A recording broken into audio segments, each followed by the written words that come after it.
Hello everyone, welcome back to my channel Excel Studies with Mahima Mishra. In today's video, we'll be discussing about Unit 2 Accounting and Auditing. I'll be discussing every single topic given in your syllabus. जो NTA का syllabus है officially, उसमें जितने topics दिए हुए हैं इस unit से related, I've tried to cover all of them. Just in case if anything's missing or you want me to re-explain or give that you in detail, please feel free to comment and I'll discuss in another video separately, है ना. और भी अगर आपको कोई भी doubts हो तो please लिखिएगा and give me a constructive feedback so that I can improve if required. तो चलिए start करते हैं. पहले the very first thing we are discussing is basic accounting principles, concepts and postulates. ठीक है, तो दीज आर जनरल गाइडलाइंस और rules for. हम पहले अकाउंटिंग प्रिंसिपल्स देख रहे हैं. तो जो अकाउंटिंग प्रिंसिपल क्या होता है बेसिकली, जो आपकी जनरल गाइडलाइंस और रूल्स होती हैं, ठीक है, for recording and reporting financial transaction. हम जो अकाउंट्स में फाइनेंशियल ट्रांजैक्शन को रिकॉर्ड करते हैं या रिपोर्ट करते हैं, उनके रिगार्डिंग कुछ गाइडलाइंस या प्रिंसिपल्स होते हैं, उनको हम अकाउंटिंग प्रिंसिपल बोलते हैं. तो पहला प्रिंसिपल है हमारा एंटिटी प्रिंसिपल. मतलब business and owner are two separate entities. ये हमने बिजनेस में भी पढ़ा होगा कि business and the person owning it are two separate entities. इसको हम अलग अलग मानते हैं. मतलब जो बिजनेस होता है वो अपने आप में एक आर्टिफिशियल पर्सन होता है क्रिएटेड, जिसके ऊपर सारे लॉ सूट्स और सब कुछ किया जाता है, not on the owner itself until unless it's one person company. बाकी सब में जो बिजनेस है वो एक सेपरेट लीगल एंटिटी होता है. ठीक है, अगला है money measurement principle. Only transaction measurable in money are recorded. Accounts में हम सिर्फ मनी मेजरमेंट रिकॉर्ड करते हैं, ना कि कोई मतलब कोई भी ऐसा कॉस्ट, इम्प्लिसिट कॉस्ट हम यहाँ पे ऐड नहीं करते जिसकी होने की संभावना होती है, जो हम इकोनॉमिक्स में पढ़ते हैं. जैसे कि आपका अपॉर्चुनिटी कॉस्ट हो गया, हम सिर्फ वही रिकॉर्ड करते हैं जो ट्रांजैक्शन हो चुका है या होगा, जो सिर्फ मॉनेटरी बेसिस है ना, और कुछ हम रिकॉर्ड नहीं करते. तो अकाउंट्स में सिर्फ मनी मेजरमेंट होता है, नथिंग एल्स. ठीक है, then there is going concern principle. मतलब हम अज्यूम करते हैं कि बिजनेस जो है वो कंटिन्यू चलता रहेगा इंडेफिनेटली. जो भी कोई, मतलब ये बेसिकली इन्वेस्टमेंट पर्सपेक्टिव से या बेसिकली किसी भी पर्सपेक्टिव से अगर देखा जाए तो ये अज्यूम्ड होता है अकाउंटिंग पर्सपेक्टिव से भी कि जो बिजनेस है वो कैरी फॉरवर्ड होगा, आगे कंटिन्यू होता रहेगा. फिर है कॉस्ट प्रिंसिपल. तो assets are recorded at historical cost, not market value. मतलब जो हमने जितने रुपए लगा के उस एसेट को खरीदा था हम उसमें रिकॉर्ड करते हैं और अभी की प्रेजेंट मार्केट वैल्यू पे नहीं करते, है ना. डुअल एस्पेक्ट प्रिंसिपल हम देख चुके हैं, हम 11th क्लास से अकाउंट्स करते हुए आ रहे हैं. ये एक प्रिंसिपल होता है जिसमें हर ट्रांजैक्शन के दो इफेक्ट होते हैं. ठीक है, और हम उन दोनों को we put that into two accounts which is your debit and credit. तो it is a dual aspect principle. ठीक है, अब और आगे कंटिन्यू कर रहे हैं हम आपके प्रिंसिपल्स. तो आपका अकाउंटिंग पीरियड प्रिंसिपल होता है जिसमें बोलते हैं business life is divided into specific time period for reporting results. मतलब हम एक पूरा अकाउंटिंग साइकिल लेके चलते हैं. जो फाइनेंशियल ईयर होता है बेसिकली हमारा 1 अप्रैल से 31 मार्च जहाँ तक है, यूजुअली उसको हम इंडिया में फाइनेंशियल ईयर बोलते हैं और सारे लोग वही फॉलो करते हैं. और some people can also follow calendar year but then they have to specify it, है ना. तो जिस भी कोर्स ऑफ पीरियड के लिए आप ट्रांजैक्शन रिकॉर्ड करते हैं उसको हम अकाउंटिंग पीरियड बोलते हैं और हम पीरियड के बेसिस पे ही रिकॉर्डिंग करते हैं और उसको ही अकाउंटिंग पीरियड प्रिंसिपल कहा जाता है. फिर हमारे पास मैचिंग प्रिंसिपल है. Expenses must be match with related revenues earn in the same period. ठीक है, तो आप बेसिकली जो भी रिकॉर्ड करते हैं एक्सपेंसेस या रेवेन्यूज, उनका कुछ एविडेंस होना चाहिए और उस पीरियड में उनके बोथ ट्रांजैक्शन जो है वो नलिफाइड होने चाहिए. फिर है revenue recognition principle. Revenue is recognized when it is earn and realizable, not necessary when cash is receive. तो बोल रहे हैं कि हम रेवेन्यू को तभी लिख लेते हैं जब वो हमारे पास अकर होती है. हम उस मोमेंट का वेट नहीं करते कि हमारे पास कैश कब आए. मतलब कि हम प्रीपेड इनकम भी लिखते हैं, है ना, और हम आउटस्टैंडिंग एक्सपेंसेस भी लिखते हैं. मतलब वो होगा भले फ्यूचर में आए, लेकिन जिस डेट में ट्रांजैक्शन हो जाता है हम तभी लिख देते हैं, भले से कैश रिसीव हुआ हो या नहीं हो. तो उसको हम रेवेन्यू रिकॉग्निशन प्रिंसिपल बोलते हैं. अगर मान लीजिए मैंने आज सेल की है, उसका पैसा भले मुझे कपल ऑफ मंथ्स में मिले, लेकिन अगर उसके मेरे पास श्योरिटी है तो मैं उसको डेटर्स में डाल दूंगी या एडवांस में डाल दूंगी, है ना, या प्रीपेड में डाल दूंगी, व्हाटएवर. तो उसको हम रेवेन्यू रिकॉग्निशन प्रिंसिपल बोलते हैं. फिर आता है फुल डिस्क्लोजर प्रिंसिपल. अकाउंट्स बोलते होता है कि all material facts must be disclose in financial statement, मतलब आप जो भी फाइनेंशियल स्टेटमेंट देते हैं, मेनली आपकी फाइनेंशियल स्टेटमेंट होती है, trading account, profit and loss, balance sheet, उसमें सब कुछ डिस्क्लोज करना है आपको, आप कुछ भी छुपा नहीं सकते, है ना। मटेरियलिटी प्रिंसिपल है अगला। मटेरियलिटी प्रिंसिपल बोलता है only significant information affecting decision making is recorded और रिपोर्टेड, ठीक है, मतलब जो मटेरियलिस्टिक चीज़ों की इन्फॉर्मेशन हम सिर्फ वही रिकॉर्ड करते हैं। मैंने अभी भी बोला वो सेम आपकी मनी मेजरमेंट वाले प्रिंसिपल की तरह सेम है, जो चीज़ basically we don't record the you know behavior and emotional and all of that is aspect of the business, we only record the materialistic things, ठीक है। फिर वी हैव कंसिस्टेंसी प्रिंसिपल, मतलब same accounting method and policies should be followed from one period to another, मतलब आप जो accounting method आज follow कर रहे हैं वो आप रनिंग ईयर्स में और रनिंग साइकिल में भी वही सेम फॉलो करेंगे। फिर है प्रूडेंस या conservatism principle, anticipate all losses but not profits, record expenses and liability as soon as possible. तो बोल रहे हैं कि आप प्रॉफिट चाहे रिकॉर्ड करें नहीं करें, लेकिन आप हर तरीके का लॉस जरूर, चाहे एंटिसिपेटेड ही क्यों नहीं हुई हो, अब जैसे हम डेप्रीसिएशन लगाते, वो लॉस हमको अभी तो नहीं हुआ है लेकिन इन फ्यूचर होगा, तो हम उसको आगे से ही एंटिसिपेट करके लेके चलते हैं, सो दैट हमारी फाइनेंशियल स्टेबिलिटी जब हमको उसको रिन्यू करना है तो रह पाए, है ना। तो उसको हम कंजर्वेटिज्म प्रिंसिपल बोलते हैं, ठीक है। और आपके जितने भी एक्सपेंसेस या लाइबिलिटीज होते जाते हैं आप उनको रिकॉर्ड करते जाइए। या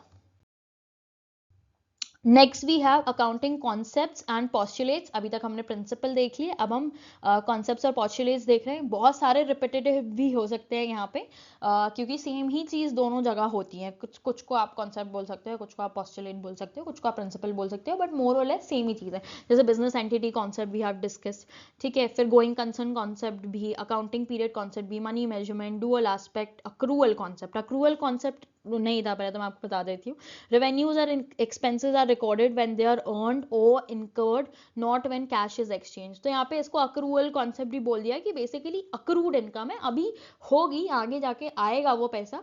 इनकम आपको मे बी वर्बली या ट्रांजैक्शन वे में आपने रिकॉर्ड कर लिए, cash is yet to be receive, तो उसको आप accrual concept बोल देंगे। बाकी मैचिंग कॉन्सेप्ट, कॉस्ट कॉन्सेप्ट ये बोलता है कि assets are recorded at their acquisition cost, जो अभी हमने हिस्टोरिकल प्रिंसिपल पढ़ा वो कॉस्ट कॉन्सेप्ट से ही मिलता जुलता है, ठीक है। फिर रियलाइजेशन कॉन्सेप्ट आपको बोलता है कि revenue is recognized when the right to receive is established, मतलब जब भी आपके पास ये अधिकार है कि रेवेन्यू आपके पास आ सकता है तो उसको रियलाइजेशन कॉन्सेप्ट बोलेंगे, भले थोड़ा टाइम बाद आए, है ना। Conservative principle concept is the same thing, materiality concept and principle is the same thing, and consistency concept जो है आपका वो यही है कि आप सेम अकाउंटिंग पीरियड, ये basically the recap of the entire thing, आप स्टेबल का स्क्रीनशॉट ले लें और कॉन्सेप्ट की जगह प्रिंसिपल करते हैं तो सेम ही चीज़ है ना। चलिए अब हम अकाउंट्स पे आते हैं। अगला टॉपिक जो है हमारे पास वो है partnership accounts. Partnership accounts basically क्या होता है, जब वन पर्सन होता है तो we have single person entity या वन पर्सन कंपनी होती है या सोल प्रोपराइटर होता है। लेकिन जब एक से ज़्यादा लोग किसी बिजनेस में आ जाते हैं, दो या उससे ज़्यादा, तो वो पार्टनरशिप अकाउंट हो जाता है, ठीक है। अब उसमें पहली चीज़ हम पढ़ रहे हैं एडमिशन ऑफ अ पार्टनर, ठीक है। तो एडमिशन ऑफ अ पार्टनर क्या होता है, जब कोई भी नया इंसान आपके बिजनेस में या तो एग्जिस्टिंग बिजनेस में आके जुड़े या एडमिट हो तो उसको हम क्या बोलते हैं, एडमिशन ऑफ अ पार्टनर। अब क्या होता है इसमें, आपका न्यू प्रॉफिट शेयरिंग रेशियो बनाया जाएगा, मतलब पहले अगर आपके दोस्त, आप और आपके दोस्त एक बिजनेस कर रहे हैं जिसका प्रॉफिट शेयरिंग रेशियो 1:1 है, लेकिन अब अगर उसमें कोई तीसरा इंसान आता है तो अब आपको नए रेशियो बनाने पड़ेंगे because of someone's entering you, ठीक है। अब न्यू प्रॉफिट शेयरिंग रेशियो जो है वो बनाया जाएगा, ठीक है। और उसको निकालने के लिए आप क्या करेंगे, पहले सैक्रिफाइसिंग रेशियो आता है। बेसिकली जो भी आपका ओल्ड रेशियो है उसमें से आप, जैसे पहले आपका 1:1 रेशियो था और अब 1:1 हो गया, तो पहले अब इंडिविजुअल जो इंसान थे पार्टनर, उनका जो शेयर था वो 1/2 था, अब 1/3 हो गया।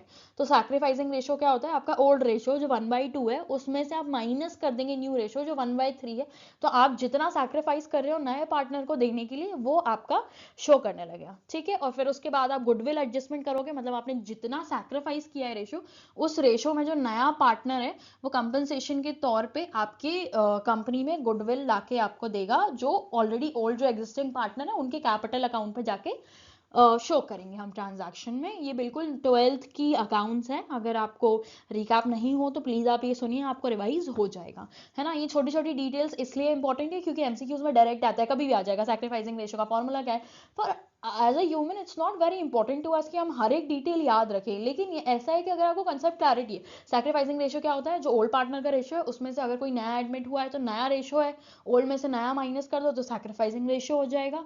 जो ओल्ड पार्टनर है वो कुछ सैक्रिफाइस कर रहे होंगे नए बंदे को कुछ देने के लिए, तो वो उनका सैक्रिफाइसिंग रेशियो। और अगर आप पूरा दोनों पार्टनर के सैक्रिफाइसिंग रेशियो को जोड़ दें तो वो नए पार्टनर का रेशियो बन जाएगा। ठीक है, तो कैसे भी क्वेश्चन ट्विस्ट करके आए, अगर आपको कंसेप्चुअली वो चीज़ क्लियर है तो आप किसी भी तरीके का क्वेश्चन यहाँ पे सॉल्व कर लेंगे, है ना। जैसे मैंने अभी आपको वर्बली बता दिया कि 1/2 पहले दो लोगों का था, फिर अब 1/3 हो गया है, तो 1/2 में से 1/3 माइनस कर देंगे, नॉर्मल जैसे हम फ्रैक्शन कैलकुलेट करते हैं, तो आपका सैक्रिफाइसिंग रेशियो ईजिली आ जाएगा, है ना। तो अब जो नया पार्टनर है उसको जो भी उसने गेन किया है दोनों पार्टनर से, उसका जो भी रेशो है वो उस रेशो में गुडविल लाएगा, और जिन लोगों ने ऑलरेडी एग्जिस्टिंग पार्टनर ने जिस रेशो में सैक्रिफाइस किया है तो वो उस रेशो में अपने अपने अकाउंट में गुडविल रिसीव करेंगे, है ना। चलिए, अब revaluation of assets and liabilities होंगे। अब जिस मोमेंट पे कोई दूसरा आदमी एंटर कर रहा है आपके बिजनेस में, तो आपके जो एसेट्स और लाइबिलिटीज है उसको रीवैल्यू किया जाएगा, ठीक है। और जो आपका प्रॉफिट एंड लॉस है वो ओल्ड पार्टनर में इक्वली डिस्ट्रीब्यूट हो जाएंगे ओल्ड रेशो में, और फिर जिस मोमेंट से नया बंदा आएगा फिर वहां से न्यू अकाउंट्स खुलेंगे, है ना। फिर adjustment of reserves and accumulation profits. अभी तक आपके बीच में जितने भी रिजर्व्स थे और एक्यूमुलेटेड प्रॉफिट थे वो आप ऑलरेडी जो ओल्ड पार्टनर है उनके बीच में बांट दिए जाएंगे। और फिर कैपिटल एडजस्टमेंट होगा, मतलब कैपिटल ऑफ पार्टनर्स में be adjusted according to the new profit sharing ratio. अब जो नया रेशो बना है अगर उसमें वो कैपिटल एडजस्टमेंट करना चाहेंगे या रिक्वायरमेंट होगी तो वो उस चीज़ को यहाँ पे आगे करेंगे, ठीक है। तो आई होप इतना क्लियर है। आपका प्रॉफिट शेयरिंग रेशो बनेगा, उसके बाद सैक्रिफाइसिंग रेशो आप निकाल लोगे जितना जितना आप दे रहे हो सामने वाले पार्टनर को, और आप अपने एंड से जितना आप लीव कर रहे हो वो आपका सैक्रिफाइसिंग रेशो हो जाएगा। इन सबका जो सैक्रिफाइसिंग रेशो का टोटल है वो नए बंदे का रेशो हो जाएगा, जो गेन मतलब जो आया है नया, जितने लोग सैक्रिफाइस करके उसको दे रहे हैं, जो सैक्रिफाइसिंग रेशो का टोटल है वो नए बंदे का रेशो हो जाएगा, या पार्टनरशिप में उसका जो भी रेशो है प्रॉफिट शेयरिंग रेशो तो उसका आ जाएगा। फिर आप गुडविल एडजस्ट करोगे, वो नया गुडविल लेके आएगा, जिस अमाउंट में या फिर जिस रेशो में आपने सैक्रिफाइस किया उतना गुडविल लेके आएगा, और जिसने जितना सैक्रिफाइस किया उसके कैपिटल अकाउंट में वो गुडविल जो है वो शो होएगा। और फिर उसके बाद आप एसेट्स और लाइबिलिटी का रिवैल्यूएशन करेंगे, फिर आप एडजस्टमेंट करेंगे रिजर्व्स और एक्यूमुलेटेड प्रॉफिट का, and if required you will also do capital adjustment, and here your partnership accounts is almost summed up, ठीक है। अब ऐसे ही सेम रिटायरमेंट होता है। रिटायरमेंट ऑफ पार्टनर क्या होता है, जब आप ऑलरेडी, अब मान लिए हम जो सिनारियो लेके चलते हैं हम उसी को आगे कंटिन्यू करते हैं। वो 3 लोग हैं अभी आपके फर्म में, 2 पहले से थे, एक नया बंदा आया, अब उन तीनों में से किसी एक को छोड़ना है बिजनेस, तो उसको हम बोलेंगे रिटायरमेंट ऑफ अ पार्टनर, ठीक है। तो जब पार्टनर रिटायर होता है तो वहां पे फिर न्यू प्रॉफिट शेयरिंग रेशो बनेगा, ठीक है, अमंग रिमेनिंग पार्टनर्स। तो आपका जो ओल्ड रेशो है उसमें जो रिटायरिंग पार्टनर का शेयर है उसको माइनस कर देंगे हम, ठीक है। तो जैसे अगर अभी आपका ओल्ड रेशियो तीनों में 1:3 है, तो 1:3 में से जो आखिरी बंदा है 1:3 1:3 1:3 है आपका ओल्ड रेशियो फिलहाल तीनों पार्टनर का। तो उसमें अगर एक इंसान जा रहा है 1:3 वाला इंसान जा रहा है तो उसका रेशियो हम क्या करेंगे, बाकी 1/3 मतलब 2/3 जो बचा है उसमें से हम 1/3 माइनस कर देंगे उसका पार्ट, और आपका जो है वो रेशो आ जाएगा। तो आप बेसिकली गेनिंग रेशो निकालते हैं जब कोई छोड़ के जाता है, तो कि मतलब उसके छोड़ के जाने से आप कितना गेन कर रहे हैं। तो आपका जो भी नया रेशो बना दोनों का, ठीक है, अब वापस शायद 1:2 1:2 में आ गए होंगे, एक जा रहा है तो नए रेशो में से आपका जो ओल्ड रेशो है मतलब 1/3, तो 1/2 माइनस 1/3 कर देंगे हम, तो आपका गेनिंग रेशो आ जाएगा किनका, जो बचे हुए पार्टनर्स है उनका, ठीक है। अब जब कोई नया आता है तो वो अपने हिस्से की गुडविल लेके आता है, लेकिन जब कोई जा रहा है तो अपने हिस्से की गुडविल लेके जाएगा। तो जो गेनिंग पार्टनर्स है मतलब जो लोग रह गए हैं फर्म में, वो जो इंसान रिटायर हो रहा है उसको कंपनसेट करने के लिए जितने परसेंटेज से वो रेशो गेन कर रहे हैं उतना गुडविल उसकी पार्टनर के कैपिटल अकाउंट में डालेंगे, ठीक है। फिर अगेन रीवैल्यूएशन होगा एसेट्स या लाइबिलिटी का, और जो रिटायरिंग पार्टनर है उसका कैपिटल अकाउंट सेटलमेंट होगा, उसमें आप उसके हिस्से का कैपिटल देंगे, उसका शेयर ऑफ गुडविल देंगे, जो भी रीवैल्यूएशन करके आपने प्रॉफिट एंड लॉस निकाला है वो जाएगा, रिजर्व और एक्यूमुलेटेड प्रॉफिट में उसके जितने पोर्शन है पार्ट है वो उस पार्टनर के कैपिटल अकाउंट में डाली जाएंगी, ठीक है। और उसके बाद अगर आपको याद हो तो जब हम रिटायरमेंट अकाउंट क्लोज करते हैं कैपिटल अकाउंट, तो जो रिटायरिंग पार्टनर का बैलेंस आता है, ठीक है, जो हमको उसको पैसा देना होता है वो एग्जिस्टिंग पार्टनर्स जो हैं उनके मतलब उनके अकाउंट में ट्रांसफर होता है, और उनको पेमेंट या तो कैश में करनी होती है या अपने लोन अकाउंट में डालनी होती है, ठीक है, क्योंकि जो एग्जिस्टिंग पार्टनर है वो रिटायरिंग पार्टनर के अमाउंट को जो है वो नलिफाई करेंगे। अगर एट प्रेजेंट कर रहे हैं तो आप कैश अकाउंट करके उनके अकाउंट में डालेंगे, और अगर वो लोन में दे रहे हैं या फिर लेटर पे कर रहे हैं तो आप लोन अकाउंट करके एग्जिस्टिंग पार्टनर के कैपिटल अकाउंट में डालेंगे, है ना। चलिए अगला है डेथ ऑफ पार्टनर। तो डेथ ऑफ पार्टनर के ट्रीटमेंट जो है वो रिटायरमेंट से काफ़ी सिमिलर होते हैं, बिकॉज उस टाइम पे भी पार्टनर जो है वो आपका जो बिजनेस है वो छोड़ के जा ही गया ही है ऑब्वियसली, बट नॉट वॉलेंटियरली। तो यहाँ पे जो कुछ चेंजेस होते हैं वो ये होते हैं कि आप जो प्रॉफिट है वो उस दिन तक का शेयर करेंगे until the date that individual work, that could be based on time और सेल्स। वो आपकी डीट पे डिपेंड करता है कि आपने जब पार्टनरशिप की थी तो आपने क्या उसमें लिखा था, उस हिसाब से टाइम या सेल्स के हिसाब से आप उसको उसका प्रॉफिट दे देंगे उस दिन तक का, until he was available in your business, ठीक है। और बेसिकली गुडविल और रिवैल्यूएशन अकाउंट एडजस्टमेंट बिल्कुल सेम ही होंगे जो रिटायरमेंट में अभी हमने देखे। और सेटलमेंट जो होगा वो एक लीगल रिप्रेजेंटेटिव, जो भी उस पार्टनर का लीगल रिप्रेजेंटेटिव होएगा उसके अकाउंट में होगा, rather than the deceased partner, ठीक है। तो इसलिए जो भी डिसीज पार्टनर के नॉमिनी होंगे और लीगल रिप्रेजेंटेटिव होंगे उनके नाम पे जो है वो सेटलमेंट या उनके अकाउंट में जो है वो बिजनेस के सेटलमेंट्स होंगे, keeping rest of the entries and everything similar to the retirement situation, ठीक है।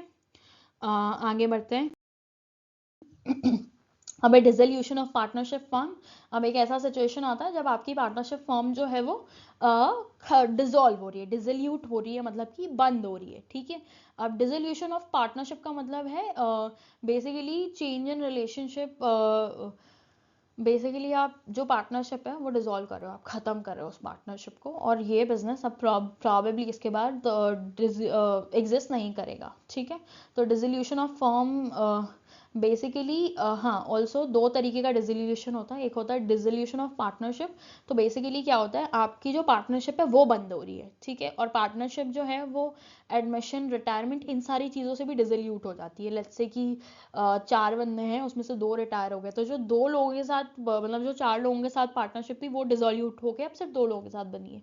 लेकिन डिसोल्यूशन ऑफ फर्म क्या होता है, जब बिजनेस जो है वो पूरी तरीके से क्लोज हो जाए तो उसको हम क्या बोलते हैं, डिसोल्यूशन ऑफ फर्म। और इसमें क्या होता है, पूरे एसेट रियलाइजेशन अकाउंट बनता है। अभी तक हम पहले एडमिशन, रिटायरमेंट और डेथ के सिनारियों में हम रीवैल्यूएशन कर रहे थे कि जो इंसान आ रहा है या जा रहा है उस मोमेंट ऑफ टाइम तक बिजनेस की वैल्यू क्या है।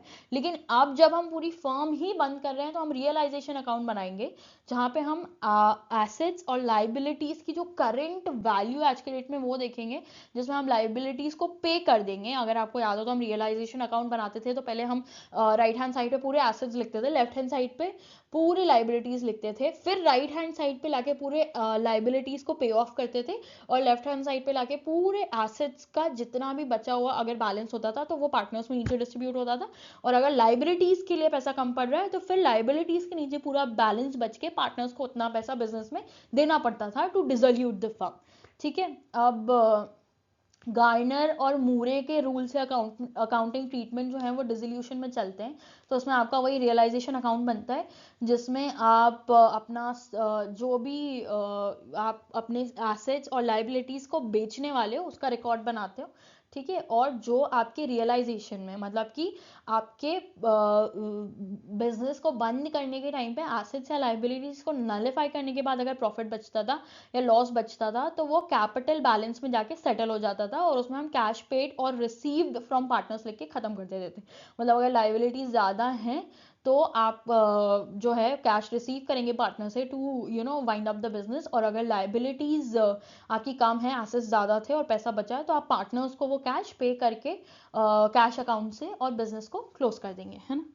तो यहाँ पे मेजरली डिफरेंस ये है कि डिसोल्यूशन ऑफ फर्म में आपका रियलाइजेशन अकाउंट बनता है, ना कि रिवैल्यूएशन। रिवैल्यूएशन तब होता है जब firm is still continuing and the business exist.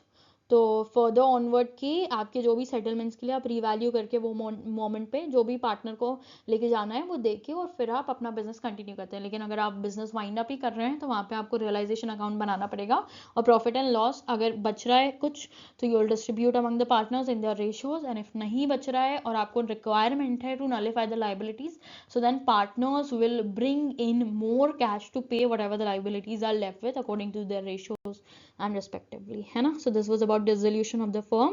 Now we are moving to the next topic.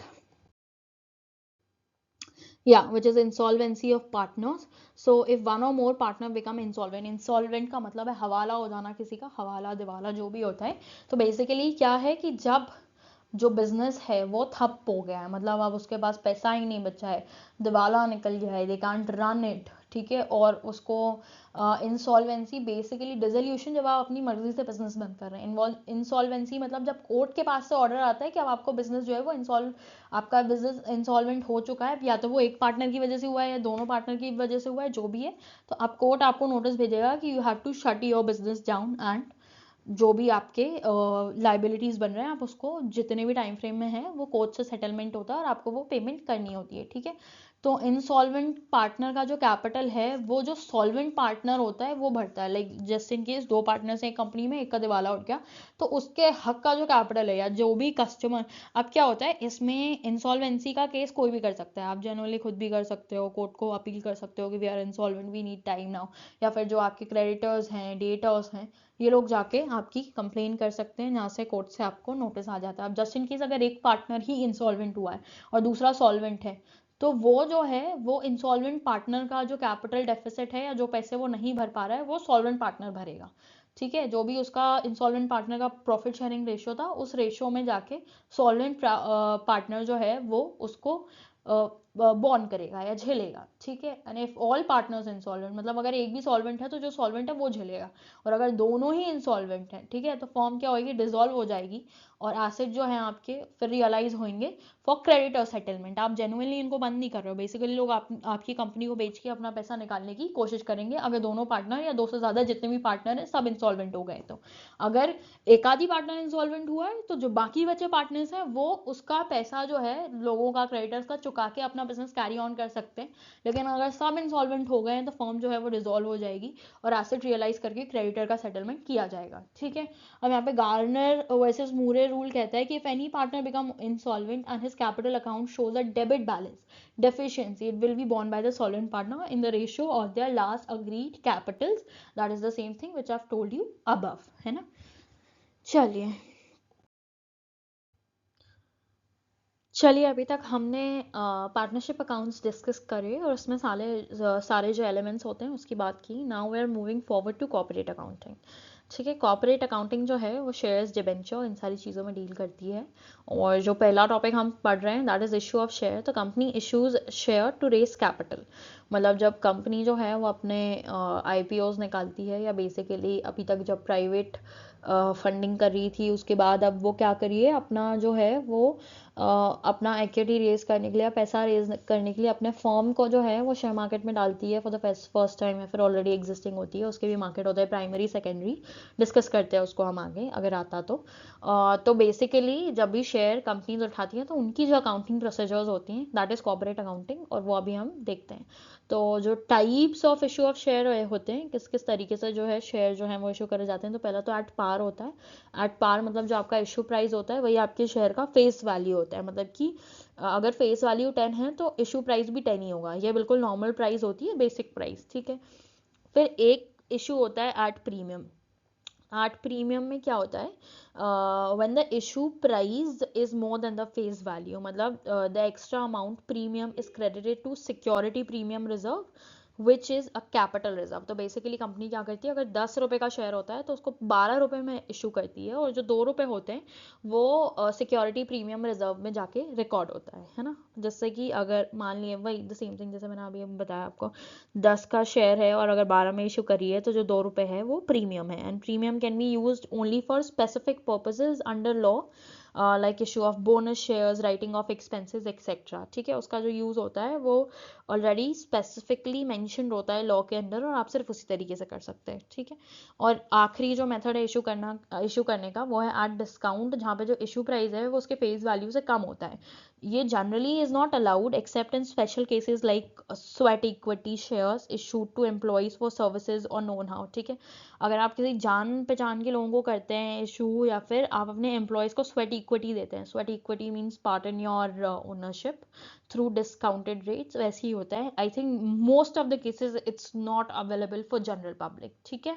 तो बहुत डिटेल्ड क्वेश्चंस जो है ना, आपको ऐसा लगता है कहाँ से उठ के आए, लेकिन बहुत नॉर्मल क्वेश्चन बन जाता है कि लाइक व्हाट काइंड ऑफ या what types of share are issued in special cases like sweat equity. तो आपको वहाँ पे ऐड डिस्काउंट टिक करना होगा, लेकिन आप तभी कर पाएंगे जब आपके अंदर बहुत अच्छी खासी कंसेप्चुअल क्लैरिटी है। इसलिए मैं बोलती हूँ कि rather than running after multiple sources, multiple things, PYQ ये वो, आप एक पहले प्रिसाइज मैनर में अपना जो कंटेंट है उसको रिवाइज तो कर लीजिए, जहाँ आपके जो बेसिक कंसेप्ट हैं उसके बारे में आपको पता हो। मतलब 70-80% डायरेक्ट उठ के आता है, लेकिन it's very overwhelming, syllabus is very vast कि हमको छोटी छोटी डिटेल्स याद नहीं रहती।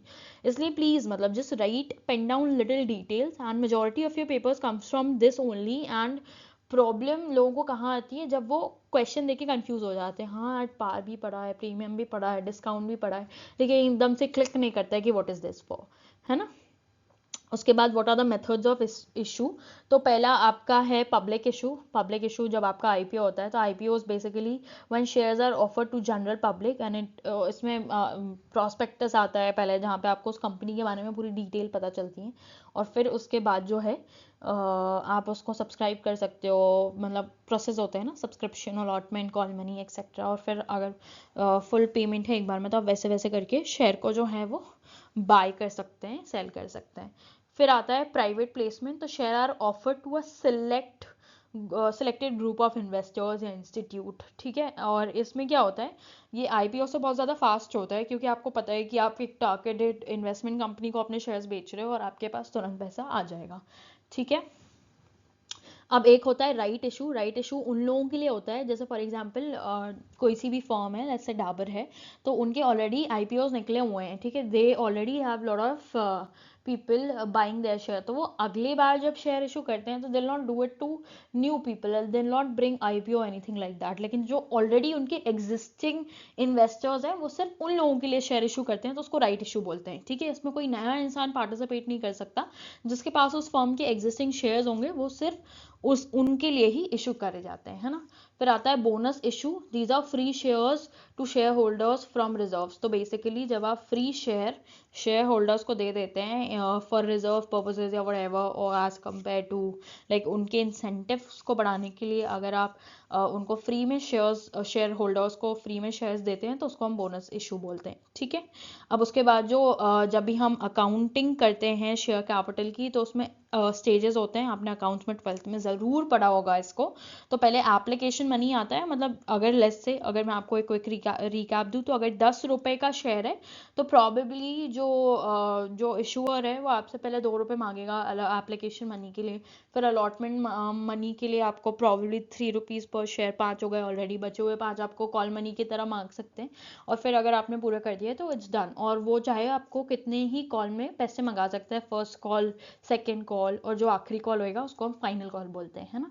तो ऐसे जो है अकाउंटिंग स्टेजेस होते हैं इशू ऑफ शेयर के, तो प्लीज़ याद रखिएगा। अब क्या होता है, अगला जो टॉपिक हम देख रहे हैं वो है, चलिए अभी हमने देखा जैसे अकाउंटिंग ट्रांजैक्शन होते हैं, मतलब कि अगर किसी ने एप्लीकेशन का मनी दिया, लेकिन अब वो अलॉटमेंट का पैसा देना भूल जाता है या वो पैसे नहीं देता है आगे, तो उस केस में हम शेयर्स को फोरफीट करते हैं, ठीक है। So when a share holder fails to pay calls, allotment money, call money, etc. after application, whatever, so the company can cancel his or her shares. This cancellation is called forfeiture of shares, है ना। मतलब share holder ने पैसा नहीं दिया, तो company shares वापस ले लेती है, ठीक है। अब इसकी जर्नल एंट्री यहाँ पे लिखी हुई है। मतलब शेयर कैपिटल अकाउंट जो डेबिट होएगा, क्योंकि company is cancelling the share, so capital is reduced, ठीक है। इसलिए हम शेयर कैपिटल अकाउंट क्या करेंगे, डेबिट कर देंगे।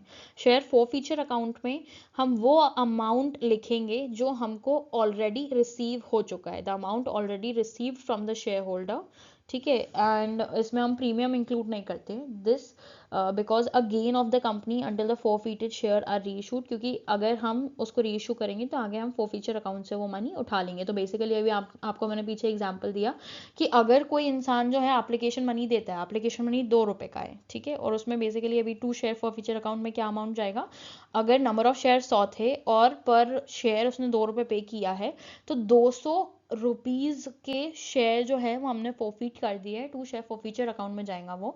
और अलॉटमेंट या कॉल कॉल मनी जो भी अनपेड है उसका 5 रुपये, जब जहाँ तक बुलाया वहाँ तक का, मतलब अगर फर्स्ट कॉल तक पैसा बुला लिया और उसने अलॉटमेंट और कॉल नहीं दिया है तो मे बी 5 रुपये और मंगाए थे 10 में से, तो उसने 2 दिए हैं और 5 नहीं दिए, ठीक है। तो हम 100 × 5 कर देंगे तो 500 अनपेड अमाउंट आ जाएगा और टोटल हम डालेंगे शेयर कैपिटल अकाउंट में, ठीक है। अब उसके बाद एक और एंट्री होती है to calls in arrear account की, the amount not receive from the share holder, वो लिखने के लिए कि जो अमाउंट अभी शेयर होल्डर से रिसीव नहीं हुआ है वो हम टू कॉल्स इन अरियर में डाल देते हैं उसको, वो यहाँ पे मेंशन नहीं किया है।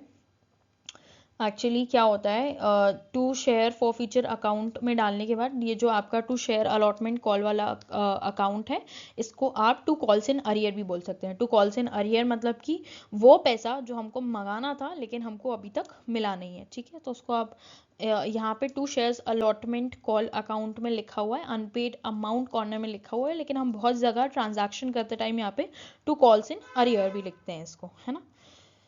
चलिए अब आगे बढ़ते हैं। I hope for feature of share is under like I explain you well, क्योंकि कभी कभी बहुत छोटे न्यूमेरिकल क्वेश्चन भी आ जाते हैं फॉर फीचर अमाउंट निकालने के लिए, तो बहुत ही ईजी होता है। लिखते हैं कि someone paid 3 rupees like for 300 shares as application for the shares and then for the couldn't pay the rest of it, तो what is the amount you will put in share forfeiture account, बहुत simple है, ठीक है। जो भी मैंने amount बोला, if I said 303, so that is like 900 rupees जो है वो आपके शेयर फॉरफीचर अकाउंट में चले जाएंगे, एज सिंपल एज दैट। मतलब बस इसको इतना समझिए कि जो पैसे उसने दे दिए हैं वो हम जब्त कर लेंगे, जो नहीं दिए हैं उसको हम कॉल्स इन अरियर या फिर unpaid amount to share allotment या कॉल अकाउंट करके डाल देंगे, और फिर उसके बाद आगे उसका री इशू का ट्रीटमेंट होगा तो वो हम आगे देखते हैं, है ना।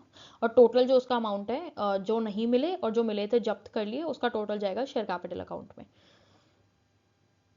अब आगे जो है हमारा, चलिए अब हम डिस्कस करते हैं कि जो शेयर आपने फोरफीट कर लिए हैं तो अब आप उसको री इशू कैसे करेंगे, ठीक है। So when a company forfeits share because the share holder didn't pay calls, those shares can later be reissued to someone else and like here we can see how it works, ठीक है। तो बेसिकली क्या होता है, अगर जो भी अब आप उसको 3 तरीके से जो है वो रीइशू कर सकते हैं, वही पार, प्रीमियम या डिस्काउंट। अभी जो हमने शुरू में देखे, पार मतलब सेम रेट पे, प्रीमियम मतलब थोड़ा बढ़ा के, और डिस्काउंट करके मतलब जो आप ऑलरेडी फोरफीटेड अमाउंट है उसको माइनस कर दें या उतना पैसा कम कर दें, तो वो आपका डिस्काउंटेड शेयर के उस तरीके से भी इशू हो सकता है, ठीक है। जो भी आपने फोरफीट मतलब 2 रुपये आपको मिल गए थे ना एप्लीकेशन के, तो आप चाहें तो 10 में से 2 रुपये हटा के 8 पे भी वो शेयर इशू कर सकते हैं, तो उसको हम क्या बोलेंगे, डिस्काउंटेड, ठीक है। तो अब जब आपने ये तीनों में से एक कोई मेथड चूज कर लिया होगा री इशू करने का, तो उसके बाद हम जर्नल एंट्री करते हैं री इशू की, री इशू होने के बाद, और बेसिकली प्रॉफिट अगर बनता है आपका री इशू में, ठीक है, तो उसको हम ट्रांसफर करते हैं कैपिटल रिजर्व अकाउंट में, ठीक है। मतलब अगर ऑलरेडी 10 रुपये का शेयर है और उसमें आपके जो शेयर फॉरफीटेड हैं ऑलरेडी, अगर आपने शेयर फॉरफीट कर लिए हैं 200 रुपये ऑलरेडी उससे ले लिया, अब आपको सिर्फ उसमें से 800 बकाया है, लेकिन अगर आप उसको प्रीमियम पे नहीं तो पार पे भी अगर आप उसको रीइशू करते हैं, मतलब अगर आप 10 रुपये में भी रीइशू करते हैं तो फिर से आपका 200 रुपये का जो है वो प्रॉफिट बन जाएगा, क्योंकि शेयर फॉरफीटेड भी हैं आपके पास 200 रुपये के, तो वो जो प्रॉफिट है वो जाएगा कैपिटल रिजर्व अकाउंट में। तो प्लीज़ याद रखिएगा, जब भी हम री इशू करते हैं फोरफीटेड शेयर्स को और उसमें अगर कोई प्रॉफिट आता है तो वो कैपिटल रिजर्व अकाउंट में ट्रांसफर होता है ना।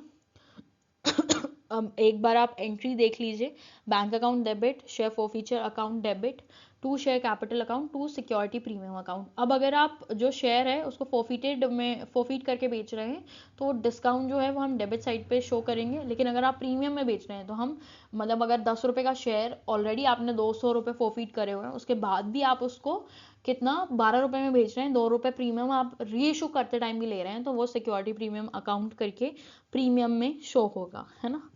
चलिए, तो बेसिकली बैंक अकाउंट में आपका वो पैसा आएगा जो कंपनी ने रिसीव किया है नए शेयर होल्डर से, ठीक है। शेयर फॉरफीचर अकाउंट में अगर वो पैसा आएगा अगर आपने डिस्काउंट किया, मतलब if discount is allowed it is adjusted from forfeited money, तो यहाँ पे हम डेबिट साइड पे फॉरफीटेड मनी तब लिखेंगे जब हम वो 10 रुपये का शेयर 8 में दे रहे हो, तो 800 बैंक अकाउंट में आ जाएंगे, 200 फॉरफीटेड में आ जाएंगे, ठीक है। लेकिन और टू शेयर कैपिटल में आपका जो भी फेस वैल्यू है, मतलब 100 रुपीज़ जो टोटल हुआ वो शेयर का, वो आ जाएगा, ठीक है। लेकिन अगर ऐसा नहीं है, डिस्काउंटेड नहीं है, तो सिक्योरिटी प्रीमियम में अगर आप 200 रुपये का प्रीमियम रख रहे हैं तो 200 यहाँ पे आएगा शेयर कैपिटल में अगेन 1000 आएगा और बैंक अकाउंट में आपके टोटल 1200 रुपये आ जाएंगे, ठीक है। इसके अलावा अगर बचता है, प्रॉफिट बचता है एक्सेट्रा, तो वो 2 कैपिटल रिजर्व करके शेयर कैपिटल के बाद आप नीचे लिख के उसको कैपिटल रिजर्व में डालेंगे। अगर काइंड ऑफ री इशू के अलावा भी कोई प्रॉफिट बचता है फोरफिटेड अकाउंट से, तो आप उसको कैपिटल रिजर्व में नीचे लिख के शो करेंगे, है ना। या आगे बढ़ते हैं। अब हमारे पास है लिक्विडेशन ऑफ कंपनी, मतलब जब आप कंपनी वाइंड अप कर रहे हैं, like process of closing a company and distributing its assets to claimants, मतलब जो भी एसेट्स के या हकदार हैं, जो भी जिनके पास भी आपके पास शेयर वगैरह हैं, आप जब उस मोमेंट पे अपना कंपनी जो है वो लिक्विडेट कर रहे हैं, वाइंड अप कर रहे हैं, तो उस टाइम में आपके एसेट्स का क्या होगा, ये लिक्विडेशन ऑफ कंपनीज हम देखते हैं। अब 3 तरीके के मेथड होते हैं जिससे आप लिक्विडेशन कर सकते हैं। Compulsory binding up by court, court से आपको ऑर्डर आया है कंपनी बंद करने का। वॉलंटरी बाइंड अप, मतलब आप खुद से जो है वो कंपनी वॉलंटियरली वाइंड अप कर रहे हैं। और फिर एक और होता है अंडर सुपरविजन ऑफ कोर्ट, मतलब आपको कंपलसरी तो नहीं है लेकिन आप वाइंड अप कर रहे हैं और उसमें कोर्ट भी जो है वो आपको सुपरवाइज कर रही है, ठीक है। अब इसके जब वाइंडिंग अप होती है तो कौन कौन से स्टेटमेंट्स बनते हैं। पहला बनता है liquidator showing assets, liabilities and expected realize value. एक लिक्विडेटर को अपॉइंट किया जाता है, अगर कोर्ट से है तो they will facilitate, otherwise you can appoint also. वो आपके सारे एसेट्स, लाइबिलिटीज और रियलाइज वैल्यू जो है उनके वो बना के देगा एक अकाउंट में। लिक्विडेटर जो है उसको बना के देगा आपको एक लिक्विडेशन अकाउंट में, ठीक है। और उसका जो फाइनल स्टेटमेंट होएगा अकाउंट का, उसमें आपके सेल ऑफ एसेट्स, आपके क्रेडिटर और शेयर होल्डर, इनको पेमेंट करने के बाद वो आपका पूरा ऐसे लिक्विडेशन के लिए एक अकाउंट बना के देगा। और ऑर्डर के पेमेंट होते हैं, मतलब वो जो पूरा लिक्विडेशन अकाउंट बनेगा आपका, उसमें एक ऑर्डर से पेमेंट होता है। मतलब पहले आपको सिक्योर जो आपके क्रेडिटर हैं उनको पैसा देना है, जिनके पास सिक्योरिटी है, जिनको आपने, जैसे सिक्योरिटी क्या होती है, आपने मॉर्टगेज दिया है या फिर किसी को कोई प्रॉमिसिंग क्रेडिट नोट या ऐसा कुछ दिया है, सिक्योर्ड क्रेडिटर है, मतलब उनके पास कुछ सिक्योरिटी है, तो सबसे पहले उनको पैसा दिया जाएगा, ठीक है। फिर आता है लिक्विडेशन एक्सपेंसेस, आपके वाइंड अप करने में जो भी एक्सपेंसेस आए वो काटेंगे। फिर उसके बाद प्रेफरेंशियल क्रेडिटर, प्रेफरेंशियल क्रेडिटर मतलब कि जो अनसिक्योर्ड नहीं है बट फुल्ली सिक्योर्ड भी नहीं है, लेकिन आपने उनको वर्ड्स दिए हैं कि will be preferred when it comes to wind up, ठीक है। तो आप उनके जो भी टैक्सेस बनते हैं या फिर उनका जो भी क्लेम बनता है आप उनको देंगे। फिर उसके बाद अनसिक्योर्ड क्रेडिटर को पैसा दिया जाएगा। अनसिक्योर्ड क्रेडिटर मतलब वो लोग जो क्रेडिटर हैं लेकिन उनके पास कोई सिक्योरिटी नहीं है। और जब सारे क्रेडिटर्स वाइंड अप हो जाएंगे उसके बाद प्रेफरेंस शेयर होल्डर को, पहले हम जो भी अकाउंट बनाते हैं ना उसमें आपने देखा होगा प्रेफरेंस शेयर होल्डर का अलग अकाउंट होता है, इक्विटी शेयर होल्डर का अलग अकाउंट होता है। तो प्रेफरेंस शेयर होल्डर्स वो होते हैं जिनके पास इक्विटी के मुकाबले कुछ प्रेफरेंस होती है, तो पहले उनके पैसे दिए जाते हैं और फिर उसके बाद अगर बचते हैं पैसे तो वो इक्विटी शेयर होल्डर में डिवाइड होते हैं, है ना। तो this is how liquidation of company work. आप एक बार चाहें तो इसका जो अकाउंट है उसका भी एक बार इमेज आप चाहे तो फटाक से गूगल करके निकाल सकते हैं, that will give you a clarity. आपने कॉलेज में ज़रूर ये क्वेश्चन सॉल्व करे होंगे जहाँ पे आपको लिक्विडेशन के क्वेश्चन होंगे, और आई थिंक उसमें एक टेबल बनती है A2 लेके GH तक, फिर जहाँ पे आप डिफिशियंसी मेट करके फिर पार्टनर्स में जो है वो पैसा डिवाइड करते हैं, उसको लिक्विडेशन ऑफ कंपनीज के अंदर जो अकाउंट बनता है उसको सर्च करके आप एक बार उसका फॉर्मेट देख लीजिएगा, you will have enough clarity, है ना। यहाँ पे majorly I try to cover the theory portion, तो ज़्यादा आपको फॉर्मेट्स है ये सब कुछ नहीं मिलेंगे, बट आप साइड बाय साइड या तो लिख लीजिए या क्लास के बाद ज़रूर उसको ओपन करके देखिएगा या नोट्स के साइड में एक जगह छोड़ दीजिए। After this lecture you can just go back to it while revising और वहाँ पे आप अकाउंट बनाइएगा, that will make you that will give you more hints to remember all these things clearly. चलिए अब देख लेते हैं एक्विजिशन, मर्जर, अमालगमेशन और रिकंस्ट्रक्शन क्या होता है। सुनने में ये लगभग हमको सिमिलर ही लगते हैं, लेकिन there slight difference between all of these. Basically इसमें होता क्या है, couple of companies come together, लेकिन हर वर्ड में कुछ ना कुछ अलग है। जैसे पहला है आपका एक्विजिशन। एक्विजिशन मतलब होता है टेकिंग ओवर, एक acquiring company, let's say company A है, उसने अक्वायर्ड कंपनी मतलब अगले कंपनी के मोर देन 50% से ज़्यादा शेयर या स्टेक खरीद लिए, ठीक है। तो इसको हम क्या बोलते हैं, एक्विजिशन, ठीक है। Basically one company takes over another. तो यहाँ पे होता क्या है, अक्वायरिंग कंपनी जो है वो अपना कंटिन्यू करती है एग्जिस्टेंस, लेकिन जो अक्वायर्ड कंपनी होती है वो या तो कंटिन्यू कर सकती है एग्जिस्ट करना इंडिपेंडेंटली या अब्जॉर्ब हो जाती है, डिपेंड्स, ठीक है। तो इसको एक्विजिशन बोलते हैं। फिर आता है मर्जर। मर्जर क्या होता है basically, two or more companies combine to form one existing company and one of them survives while the other one loses identity.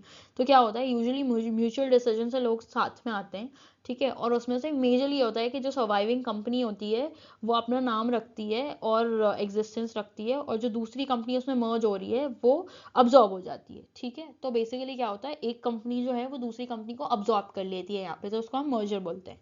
अब आता है अमालगमेशन। अमालगमेशन क्या होता है कि two or more companies combine to form a completely new company, ठीक है। तो बेसिकली क्या होता है, आप पूरा जैसे ए कंपनी है, बी कंपनी है, ये दोनों कंबाइन होकर न्यू कंपनी बनाती है सी, ना ए एग्जिस्ट करती है ना बी एग्जिस्ट करती है। मर्जर में भी यही सेम चीज होती है, लेकिन मर्जर में या तो ए एग्जिस्ट करेगी या तो बी एग्जिस्ट करेगी, और एक दूसरे में से कोई इसको अब्जॉर्ब कर लेगा, ठीक है। तो ऑलरेडी जो एग्जिस्टिंग कंपनी है वो दोनों मर्ज करके एक न्यू कंपनी बनाएंगी, लेकिन दोनों में से किसी एक की आइडेंटिटी तो रहेगी, ठीक है। लेकिन अमालगमेशन में ऐसा नहीं होता है। अमालगमेशन में two companies will come together and will create a proper new entity out of it, है ना। अगर आपको यहाँ पे डेफिनेशन में कोई प्रॉब्लम लगे तो मैं जो बोल रही हूँ दैट इज, आई थिंक उस हिसाब से अब आपको क्लियर हो गया होगा कि what is the difference between merger and amalgamation, ठीक है। Amalgamation is nothing but new company is formed and old company is dissolve.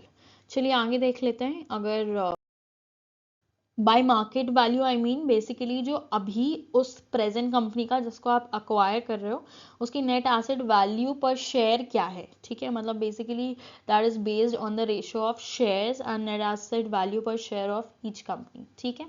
और इस हिसाब से जो परचेज कंपनी है उसको पेमेंट किया जाता है by the one who has purchase it, तो वो आपके परचेज कंसिडरेशन के अंदर आ जाएंगे, ठीक है। आगे हम देख रहे हैं reconstruction of company. Reconstruction of company is basically about renovation kind of a situation, जहाँ जो कंपनी है वो अपने अपने अंदर की चीज़ों को ऑल्टर करती है और नए सिरे से चालू करने की कोशिश करती है, ठीक है। तो उसमें क्या होता है, अब दो तरीके के रिकंस्ट्रक्शन होते हैं। पहला होता है इंटरनल।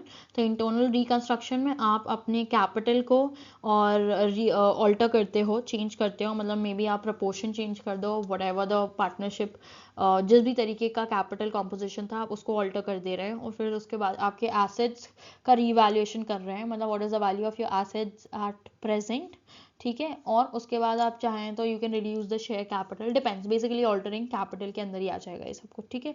और इसमें कोई भी नई कंपनी नहीं बनती, आपकी जो एग्जिस्टिंग कंपनी है आप उसमें ऑल्टरेशन या चेंजेस करते हैं, और अगर आप विद इन द फर्म कर रहे हैं तो उसको इंटरनल रिकंस्ट्रक्शन बोलते हैं, ठीक है। और एक्सटर्नल रिकंस्ट्रक्शन भी होता है, ठीक है। तो उसमें क्या होता है, ओल्ड कंपनी जो है वो लिक्विडेट हो जाती है, ठीक है, और न्यू कंपनी जो है उसी कंपनी को रिकंस्ट्रक्ट करके उसी जगह पे और उसी नाम से, probably not similar name but उसी शेयर होल्डर्स के साथ एक नई कंपनी स्टार्ट करते हैं, ठीक है, जो आपके पुराने बिजनेस की चीज़ों को टेक ओवर कर लेते हैं, तो उसको एक्सटर्नल रिकंस्ट्रक्शन बोलते हैं।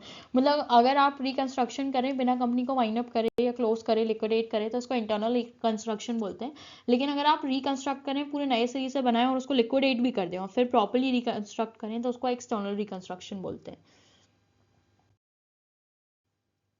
Yeah, so now let's talk about holding company accounts. So basically, holding company is a company that controls another company by owning more than 50% of its share or having control over its board of directors. तो basically अगर आपका किसी another country पे control है तो आप holding company होंगे, और जिसके ऊपर आपका कंट्रोल है तो वो सब्सिडरी कंपनी होगी, ठीक है। जैसे company A own 70% of company B, so A is the holding company, ठीक है, और सब्सिडरी आपका क्या हो जाएगा, बी, ठीक है। अब यहाँ पे अगर कंट्रोल देखें तो जो मेजॉरिटी ऑफ शेयर होल्डिंग है वही आपकी जो है वो क्या करेगी, आपके बोर्ड मीटिंग्स और ये सारे बोर्ड कॉम्पोजिशन में कंट्रोलिंग कंपनी होगी, ठीक है। अब देखिए, कॉस्ट ऑफ कंट्रोल की बात करें तो when a holding company buys shares of a subsidiary, the purchase price is compared with the holding company's share in the subsidiary's net assets. तो cost of control basically क्या होता है, आपका जो purchase price है minus share in net asset, मतलब आपने जो भी purchase price पे किया है और उसमें से आपने net asset कितने लिए हैं उसमें से। बेसिकली क्या होता है, अगर अगर एक फर्म के पास नेट एसेट 5 लाख के हैं और आपका परचेज प्राइस जो है वो 8 लाख रुपए का है, ठीक है, तो उसका डिफरेंस अगर पॉजिटिव है तो वो है आपका गुडविल, ठीक है, वो आपके गुडविल अकाउंट में जाएगा। लेकिन यही उल्टा है, मतलब अगर एसेट्स जो हैं वो 8 लाख के थे रीवैल्यूएशन के टाइम पे या रियलाइजेशन के टाइम पे, और आपने पे 5 लाख के हैं, तो वहाँ पे जो नेगेटिव बैलेंस है वो आपके कैपिटल रिजर्व में जाएगा। ठीक है, इतनी बात आई थिंक आपको समझ में आई होगी। अब आते हैं माइनॉरिटी इंटरेस्ट पे। तो basically it represents the share of profit and net assets that belong to the owners of the subsidiary other than the holding company. तो बेसिकली क्या होता है, जो सब्सिडरी कंपनी के जो ओनर्स होते हैं, ठीक है, उनके जो नेट प्रॉफिट का शेयर होता है उसको माइनॉरिटी इंटरेस्ट बोलते हैं। ठीक है, इन सिंपल टर्म्स अगर मैं आपको समझाऊं तो the part of the subsidiary that the holding company does not own. मतलब कि अगर मैंने बोला कि अभी मैंने आपको एग्जांपल दिया कि 70% जो है वो होल्डिंग कंपनी के पास है, तो 30% जो है वो सब्सिडरी कंपनी के पास है। तो जो 30% सब्सिडरी कंपनी के पास है वो माइनॉरिटी इंटरेस्ट होता है। ठीक है, सो share of outside share holders and subsidiaries net assets. ठीक है, उनका जो भी परसेंटेज इंटरेस्ट बचा हुआ है apart from your holding company, वो माइनॉरिटी इंटरेस्ट होता है। ठीक है, अब basically minority interest includes share in subsidiaries, equity share capital, share in reserves, share in profit. ठीक है, तो basically this is shown as a liability in the consolidate balance sheet account. जो आपका कंसोलिडेट बैलेंस शीट अकाउंट बनता है उसमें जो minority interest है वो लाइबिलिटी साइड पे दिखाया जाता है, क्योंकि होल्डिंग कंपनी ओज इट टू सब्सिडरी कंपनी। ठीक है, आई होप आपको इतना समझ में आया होगा।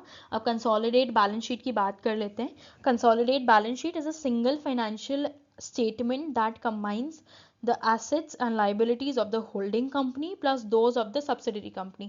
जब आप asset liability of holding company और subsidiary company को मिला देते हैं और साथ में जो बैलेंस शीट बनती है उसको कंसोलिडेट बैलेंस शीट बोला जाता है। ठीक है, और उसके बाद क्या होता है, but investments of holding in subsidiary are cancel. लेकिन जो आप सब्सिडरी कंपनी में इन्वेस्टमेंट्स करते हो उसको नहीं दिखाते हम कंसोलिडेट में। ठीक है, अब basically the purpose is to show the financial position of the whole group as if it is one single company. मतलब सबको ऑल टुगेदर यहाँ पे दिखाया जाता है, और inter company balances and unrealise profits are eliminated. ठीक है, तो वो प्रॉफिट्स जो आप रियलाइज नहीं कर पाए आप उनको हटा देते हैं, वही जो अभी मैंने आपको बताया। ठीक है, बाकी we do a consolidate balance sheet to show the positioning of the whole group of firms together। ठीक है जी, अब आगे देखते हैं हम what we have next। we have cost and management accounting। ठीक है, अब now this is the another accounting। यहाँ से we are starting with cost and management accounting. तो पहला चीज़ जो हम यहाँ पे डिस्कस कर रहे हैं वो है marginal costing and break even analysis. तो मार्जिनल कॉस्टिंग क्या होती है, this is a costing technique where only variable cost are charge to products and fix cost treated as period cost. तो मतलब जो आपका फिक्स कॉस्ट है वो पीरियड कॉस्ट होता है, और वेरिएबल कॉस्ट जो है हम उसकी स्टडी करते हैं। Variable cost is basically which changes per unit, है ना, जो चीज़ चेंज होती रहती है वो वेरिएबल कॉस्ट है, और जो फिक्स रहती है वो फिक्स कॉस्ट है। मतलब कि अगर आपको 100 चीज़ें बनाने के लिए 10,000 की मशीनरी लग रही है तो वो हर एक पर्टिकुलर प्रोडक्ट के लिए फिक्स ही रहेगी। तो एक प्रोडक्ट के लिए भी 10,000 है और 100 प्रोडक्ट के लिए भी 10,000 है। लेकिन वेरिएबल कॉस्ट वो है जो हर प्रोडक्ट के बढ़ने से बढ़ती है। ठीक है, और उसको ही हम अगर पर यूनिट कॉस्ट देख लें, एक प्रोडक्ट को बनाने का कितना पैसा लगता है, तो वो हमारा मार्जिनल कॉस्टिंग हो जाता है। ठीक है, अब यहाँ पे कुछ फॉर्मूले हैं। जब मैंने नेट दिया था तो I got this 5 questions from one passage which was whole about costing and management account. उसमें हमको पीवी रेशो, कंट्रीब्यूशन, बीईपी ये सब निकालने के लिए बोला हुआ था out of one specific passage we have given. जो आखिरी में 2 पैसेजेस आते हैं उनमें से एक कॉस्ट का था। ठीक है, तो that is it's important topic. और अगर मान लीजिए आपको पूरा पैसेज नहीं भी आता है तो there could be one or more question to calculate PV ratio, ऐसा कुछ तो 110% आता ही है। अब अगर आप इसको डेप्थ में पढ़ेंगे या बुक में देखेंगे तो हर एक फॉर्मूले के 4-6 फॉर्मूले बन जाते हैं। जैसे कि आपको पहली चीज तो याद रखिए, contribution is equals to sales minus variable cost. ठीक है, कंट्रीब्यूशन निकालने का तरीका होता है, सेल्स में से आप वेरिएबल कॉस्ट को माइनस करेंगे तो आपका कंट्रीब्यूशन आ जाएगा। एंड पीवी रेशो आप कैलकुलेट करने के लिए कंट्रीब्यूशन अपॉन सेल्स इंटू 100 करेंगे तो पीवी रेशो हो जाएगा। ठीक है, यहीं अगर आपने कंट्रीब्यूशन नहीं निकाला हुआ है तो you can do sales minus variable cost upon sales into 100। ठीक है, because sales minus variable cost is any way contribution. ठीक है, so that way there are multiple ways to calculate one particular thing. After revising this thing, आप जब दोबारा इस topic को पढ़ें तो please get these thing in detail. और अगर आप कमेंट करते हैं आपको न्यूमेरिकल वीडियो सीरीज चाहिए तो मैं आपको सारे वो वाले PYQ सॉल्व कराऊंगी जहाँ पे you are suppose to calculate contribution PV ratio with like various question, various kinds of question जहाँ पे आपको अलग अलग फॉर्मूले यूज़ करने पड़े। तो प्लीज़ कमेंट करिएगा अगर आपको वो सब देखना है तो, ठीक है। अगली चीज़ जो है वो ब्रेक इवन पॉइंट है। ब्रेक इवन पॉइंट बेसिकली वो पॉइंट होता है जहाँ पे आप नो प्रॉफिट नो लॉस वाली सिचुएशन में आपने अपने सारे कॉस्ट इनकर कर लिए हैं but you have not made any profit, ठीक है। तो उनको अगर आप फॉर्मूला वाइज दिखाओगे तो वो होता है fix cost upon PV ratio, ठीक है, अगर आपको रुपीज़ में दिखाना है तो। और अगर आपको यूनिट्स दिखाने कि आप कितने यूनिट्स सेल करेंगे तो आप BEP पे जा पाएंगे तो that is fix cost upon contribution per unit, ठीक है। तो आपने जो कंट्रीब्यूशन पर यूनिट निकाला होगा उसको आप फिक्स कॉस्ट से डिवाइड करेंगे तो आपका इन यूनिट्स BEP निकल के आ जाएगा, ठीक है। फिर आते हैं मार्जिन ऑफ सेफ्टी पे। तो मार्जिन ऑफ सेफ्टी बेसिकली क्या होता है, आप वो सेल्स जो आपके एक्चुअल सेल्स होते हैं माइनस आपकी BEP सेल्स, मतलब अगर आपका BEP 100 यूनिट्स पे है और वहाँ पे आपका जो है कॉस्ट जो है वहाँ पे आपका जो पैसा बन रहा है वहाँ पे वो 1000 रुपये, ठीक है। और अगर आपकी एक्चुअल सेल 1500 की है तो 1000 और 1500 के बीच में जो गैप है वो आपका मार्जिन ऑफ सेफ्टी है। मतलब आप BEP के ऊपर जितना पैसा कमाते हो टिल योर एक्चुअल सेल तो वो आपका क्या होएगा, मार्जिन ऑफ सेफ्टी, ठीक है। अब ये सारी चीज़ें हम इसलिए कैलकुलेट करते हैं क्योंकि हम एक अच्छा डिसीजन ले पाएँ। और बहुत सारे डिसीजन होते हैं जैसे मेक और बाय डिसीजन कि आपको वो प्रोडक्ट बनाना चाहिए या खरीद लेना चाहिए। कॉस्ट और मैनेजमेंट अकाउंटिंग का मतलब ही यही है कि आप कॉस्ट को इस तरीके से स्टडी करते हैं सो दैट आप मैनेजरियल डिसीजन जो है उन सारी चीज़ों को कैलकुलेट करके ले पाएँ, मतलब डिसीजन मेकिंग आपकी बेटर हो। फिर आप मेक और बाय डिसीजन ले पाएँ, ठीक है। फिक्सेशन ऑफ सेलिंग प्राइस, आपको क्या प्राइस पे अपना प्रोडक्ट सेल करना चाहिए वो आप कॉस्ट अकाउंटिंग के थ्रू कर पाएंगे। और प्रोडक्ट मिक्स डिसीजन मतलब कि आपको कौन से प्रोडक्ट के कॉम्बिनेशन में फ़ायदा हो रहा है वो आप कॉस्ट और मैनेजमेंट अकाउंटिंग को देख के डिसाइड कर सकते हैं, ठीक है। अब अगली चीज़ आती है हमारी standard costing with in this.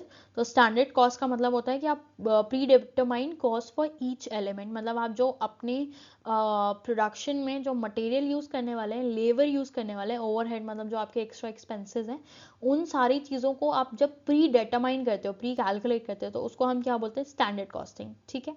अब सबसे सिंपल जो स्टैंडर्ड वेरिएंस मतलब कि जो आपने कुछ लेस से अगर मेरे को 1000 यूनिट का कुछ प्रोडक्शन करना है तो मैं जो भी मेरा स्टैंडर्ड कॉस्ट होएगा, ठीक है, जैसे 1000 यूनिट का प्रोडक्शन का मेरा स्टैंडर्ड कॉस्ट कैलकुलेट जो मैंने किया था वो मेरा निकला है 10,000 रुपये। लेकिन जब मैंने वो प्रोडक्शन किया तो मेरा एक्चुअल कॉस्ट जो आया वो था 12,000 रुपये, ठीक है। तो उसमें मेरे को वेरिएंस आया 2,000 रुपये का। अगर नेगेटिव है तो अनफेवरेबल है, मतलब मैंने जो सोचा था उससे ज़्यादा पैसा मेरा लगा है तो यहाँ पे जो मेरा वेरिएंस है वो 2000 अनफेवरेबल आ जाएगा, ठीक है। तो उसको ही हम स्टैंडर्ड वेरिएंस बोलते हैं जहाँ पे आप स्टैंडर्ड कॉस्ट को एक्चुअल कॉस्ट से माइनस करते हैं, ठीक है। अब 3 तरीके के वेरिएंस होते हैं, एक होता है आपका मटेरियल वेरिएंस, एक होता है आपका लेबर वेरिएंस और एक होता है आपका ओवरहेड वेरिएंस। मटेरियल वेरिएंस में बेसिकली आपके जो प्राइस वेरिएंस हैं और यूसेज वेरिएंस है ये आते हैं, मतलब कि आपके प्राइस में कितना फ़र्क आया और आपको जितना मटेरियल क्वांटिटी वाइज यूज़ करना था उसमें कितना फ़र्क आया वो। फिर लेबर वेरिएंस में आपका रेट वेरिएंस और एफिशिएंसी वेरिएंस आता है, मतलब आपको कितने रेट में लेबर्स मिल रहे थे उसमें क्या वेरिएंस आया, मतलब आपके स्टैंडर्ड और एक्चुअल में। और एफिशिएंसी वेरिएंस मतलब how much you expected them to work as compare to how they actually ended up working, ठीक है। So that is efficiency variance. और फिर ओवरहेड वेरिएंस में आपका एक्सपेंडिचर, एफिशिएंसी और वॉल्यूम वेरिएंस आता है, मतलब कि आप कितना एक्सपेंडिचर अज्यूम कर रहे थे और एज कम्पेयर टू दैट कितना हुआ है। और again same thing efficiency and volume का भी सेम ही सिनेरियो है, ठीक है। अब स्टैंडर्ड कॉस्टिंग को ऑल टुगेदर कैलकुलेट करने का पर्पज़ ये होता है कि आप अपनी कॉस्ट को और परफॉर्मेंस इवैल्यू मतलब बेसिकली आप अपनी कॉस्ट को कंट्रोल कर पाएँ और अपने परफॉर्मेंस को इवैल्यूएट कर पाएँ, ठीक है। आप चाहें तो लिटरली आप 2 मिनट में गूगल करके पूरे चार्ट्स निकाल सकते हैं इनके फॉर्मूले के and you can also write along with these notes to remember it for longer, क्योंकि या तो कभी छोटे मोटे उससे क्वेश्चन आ जाते हैं, फॉर्मूले से क्वेश्चन आ जाते हैं, या फिर आपको थोड़े मोड़े कैलकुलेशंस आ जाते हैं कि स्टैंडर्ड कॉस्टिंग इतना था, एक्चुअल इतना था, तो वेरिएंस कितना हुआ, ठीक है। तो यहाँ पे सिर्फ अभी मैं कंसेप्ट्स की बात कर रही हूँ इसलिए न्यूमेरिकल्स नहीं है। If you want me to make a video where I will be solving every numerical of accounts जो आपके PYQs में पूछे गए तो प्लीज़ कॉमेंट डाउन बिलो, ठीक है। और अगर आप यहाँ तक देख रहे हैं, आपको लेक्चर समझ में आ रहा है, अगर कंसेप्ट क्लैरिटी हो रही है, आप रिवाइज कर पा रहे हैं मेरे साथ, तो please consider liking and subscribing to my channel. Obviously it takes a lot of efforts to bring everything for you free of cost, and for small creator like us it's like pretty hectic to do the content and video and editing and everything. So please consider subscribing to my channel. It will definitely show me a lot of support, and it will literally motivate me to bring up more better content and with like better quality and everything. And also I'll try to put my best foot forward कि मैं आपको अच्छी चीज़ें ला के यहाँ पे present कर पाऊँ, सो दैट आप जेनुअनली नेट JRF जो है वो क्वालिफाई कर पाएँ. And also please be motivated always. Hard times really page of. मतलब एक बहुत इट्स नॉट अ कहावत, बट ये बहुत ही जेन्युइन चीज़ है जो मैंने बचपन से याद रखी है कि पढ़ाई कभी भी वेस्ट नहीं जाती. अगर आपका कभी कोई अटेम्प्ट रह गया हो या आगे आप थोड़े से डाइसी होगा या नहीं होएगा, वो सब आप छोड़ दीजिए. आप अपनी मेहनत पे फोकस करिए. अगर आप दिल से मेहनत कर रहे हैं, आज नहीं तो कल वो कभी ना कभी ज़रूर रंग लाएगी. एंड आई होप कि आपका ये अटेम्प्ट में UGC नेट जो है वो क्लियर हो जाए. ठीक है. अब स्टैंडर्ड कॉस्टिंग के बाद हम बजटरी कंट्रोल देख रहे हैं. तो बजट इज़ बेसिकली क्वांटिटेटिव और financial plan for future period. जैसे हम अपने घर का बजट बनाते हैं, मतलब आपने जितने भी पैसे आगे जाके स्पेंड करने हैं, आप उसका एक पूरा फिगर बना लेते हैं कि मेरे को ये पैसा आगे आने वाले फ्यूचर में कहाँ कहाँ स्पेंड करना है, तो उसको बजट बोलते हैं. ठीक है. अब बजटरी कंट्रोल क्या होता है? जब आपने बजट बनाया और फिर वो एक्चुअल एक्सपेंस हुए, तो आप एक्चुअल रिजल्ट को अपने बनाए हुए बजट के साथ कंपेयर करते हैं. If it's favourable and doable for you, well and good. अगर नहीं है तो आप उसमें क्या करेक्टिव एक्शंस ले सकते हैं, उसको बजटरी कंट्रोल बोला जाता है. ठीक है. अब एक फर्म के अंदर बहुत तरीके के बजट हो सकते हैं. एक होता है आपका sales budget, which discuss about your sales, की मतलब मेरे को how much sales you are suppose to do and how much you are suppose to spend in order to do the sales. और फिर उसके बाद आप एक्चुअली में कितना करते हो, and then you will make the budget prior, and then your actual expenditure, then you will compare कि whether it's favorable for you or not. ऐसी प्रोडक्शन बजट होता है, how much you're supposed to invest into production, and then what actually ended up happening, that is your production budget. फिर cash budget होता है कि आपको cash कितना use in करना था, जो भी working capital management and all of that, whatever cash you burnt during the production process. फिर एक होता है फ्लेक्सिबल. हाँ, कैश बजट के बाद आपके दो एक होता है फिक्स बजट होता है और एक फ्लेक्सिबल बजट होता है. तो fix budget is never changing, but flexible budget is where you can keep on adding the expenses and things in between. ठीक है. और फिर जो आपके नॉर्मल सेल्स, प्रोडक्शन, कैश, इन सबको मिला दिया जाए तो मास्टर बजट होता है. ठीक है. जब आप बहुत सारे अलग अलग छोटे छोटे बजट्स को मिला के एक क्यूमुलेटिव बजट बनाते हैं तो उसको हम मास्टर बजट बोलते हैं. अब ये सब करने का एडवांटेज ये है कि आप ऑब्वियसली कंट्रोल कर सकते हैं अपने पैसे को, कोऑर्डिनेट कर सकते हैं, प्लान कर सकते हैं और एफिशिएंसी इंप्रूवमेंट कर सकते हैं. मतलब if things are not happening accordingly, you can actually work on the efficiency to get the things on track and do much better. ठीक है. चलिए, अगला वी हैव प्रोसेस कॉस्टिंग. तो क्या होता है? This is use when goods are produce in continuous process. Example chemical cement. Basically क्या होता है कि जैसे ऑयल रिफाइनरी है, तो उसमें एक ही बार में पूरा तेल बनके तैयार नहीं हो जाता. पहले उसका एक्सट्रैक्शन हो, पहले क्लीनिंग हो सकता है, फिर एक्सट्रैक्शन हो सकता है, फिर उसके बाद उसका ग्राइंडिंग प्रोसेस हो सकता है, फिर कुछ भी बॉइलिंग, स्टेरिलाइजेशन जो भी है वो सब हो सकता है, फिर पैकेजिंग होएगा. तो एक प्रोडक्ट को बनने में काफ़ी प्रोसेस इन्वॉल्व है, and it might take place in different days and different timings, right. वो एक ही बारी में नहीं होता. तो हर प्रोसेस में कितना पैसा इन्वॉल्व है और कितना आपको उस टाइम पे whatever you are investing or whatever it is required to do that particular process, आप उसके अकाउंट्स बनाएंगे और फिर लास्ट में आप उसको एक्यूमुलेट करते हैं, तो उसको हम प्रोसेस कॉस्टिंग बोलते हैं. ठीक है. तो उसमें पहला स्टेप यही होता है कि accumulate cost for each process. आप हर प्रोसेस का अकाउंट बनाएंगे तो उसके अकाउंट ऐसे बनते हैं: process account 1, process account 2, process account 3, ऐसे. ठीक है. फिर उसके बाद आप कैलकुलेट करेंगे, फिर टोटल कर लेंगे आप सारे प्रोसेस अकाउंट्स को, और फिर उसके बाद आप कैलकुलेट करेंगे कॉस्ट पर यूनिट. आप मान लो आपने 4 प्रोसेस किए, 4 प्रोसेस अकाउंट को आपने एक्यूमुलेट कर दिया. ठीक है. एक्यूमुलेट करने के बाद उसका अमाउंट प्रॉबेबली 10,000 आ रहा है. ठीक है. और अगर आप 10,000 में you and up making 100 products, ठीक है, तो 100 प्रोडक्ट्स बनाने के लिए आपको कितना लगा पर यूनिट वो कैलकुलेट करेंगे। मतलब आपके जितना भी टोटल कॉस्ट था दैट इज़ 10,000, उसमें आपने जितने भी टोटल आउटपुट्स बनाए दैट इज़ योर 100, ठीक है। तो ऑन एन एवरेज यू, ठीक है, आपका जो भी वहाँ पे आंसर आ जाएगा 10,000 अपॉन 100 करके वो आपका क्या हो जाएगा, कॉस्ट पर यूनिट, ठीक है। अब यहाँ पे बेसिकली क्या कुछ भी आपका 100 रुपीज़ आ सकता है पर 10,000 अपॉन 100 के हिसाब से 100 पर यूनिट आपने इन्वेस्ट किया, ठीक है। फिर account for normal and abnormal loss या गेन।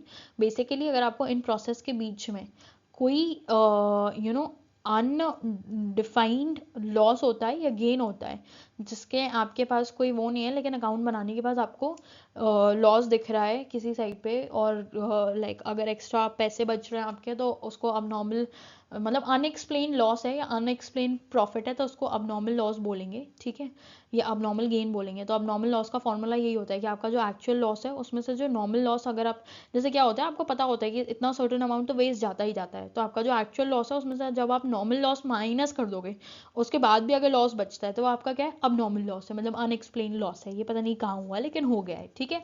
तो उसको हम अब नॉर्मल लॉस बोलते हैं, वो भी कैलकुलेट करते हैं हम इसमें। और सेम तरीके से अब नॉर्मल, और ऐसा ही सेम हम अब नॉर्मल लॉस के साथ भी जैसे लॉस के साथ करते हैं वैसे ही हम गेन के साथ भी कैलकुलेट करते हैं।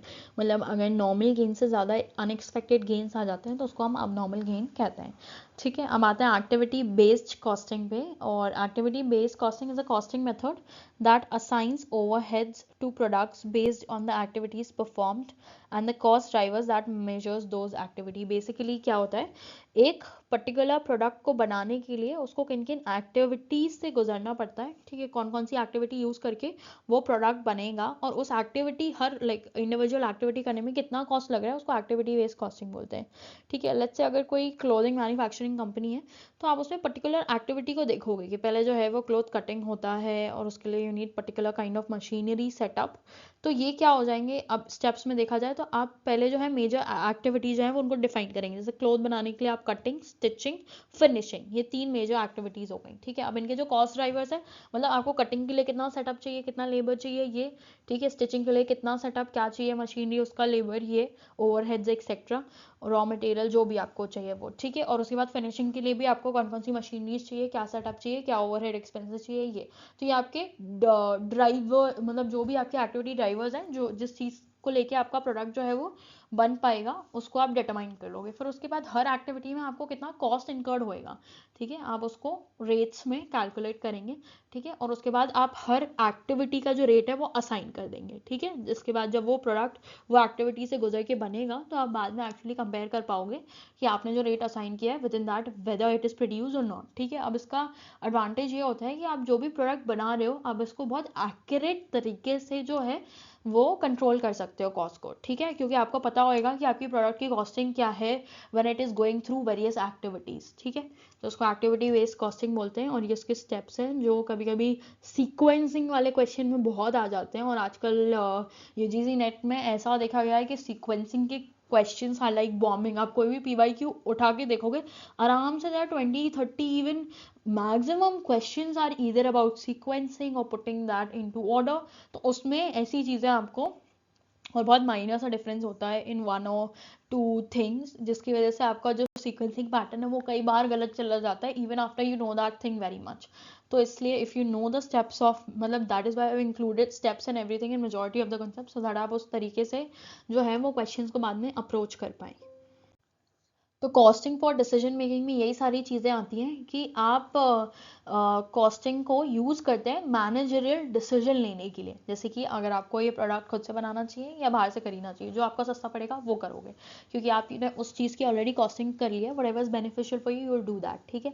ऐसी एक्सेप्ट, रिजेक्ट, स्पेशल ऑर्डर्स, अगर कभी आपके पास स्पेशल ऑर्डर्स आ रहे हैं जो आपके ऑलरेडी जो एग्जिस्टिंग लूप है उसमें वो नहीं है लेकिन आपके पास कुछ अलग से आ रहा है, तो अगर आप उसको बना रहे हो तो is that beneficial for you, continue, या फिर आप उसको बना के अगर उसमें फ़ायदा नहीं, उल्टा आपका लॉस ही हो रहा है, तो आप वो ऑर्डर को रिजेक्ट कर दोगे। ऐसी प्रोडक्ट मिक्स ऑप्टिमाइजेशन, आपके पास ऑलरेडी जो एग्जिस्टिंग प्रोडक्ट है उसमें से कौन सा प्रोडक्ट मिक्स जो है वो आपके लिए बेनिफिशियल है और आपको प्रॉफिट कमा के दे रहा है। ऐसे ही शट डाउन और कंटिन्यू, अगर आपका बिजनेस जो है वो प्रॉफिटेबल नहीं है, आप उसका कॉस्ट इनकम निकालें और उसके बाद अपना प्रॉफिट एनालिसिस करें उसके अकॉर्डिंग, तो अगर वो प्रॉफिटेबल नहीं है तो आप उसको शट डाउन कर सकते हैं, और अगर प्रॉफिटेबल है तो आप उसको कंटिन्यू कर सकते हैं।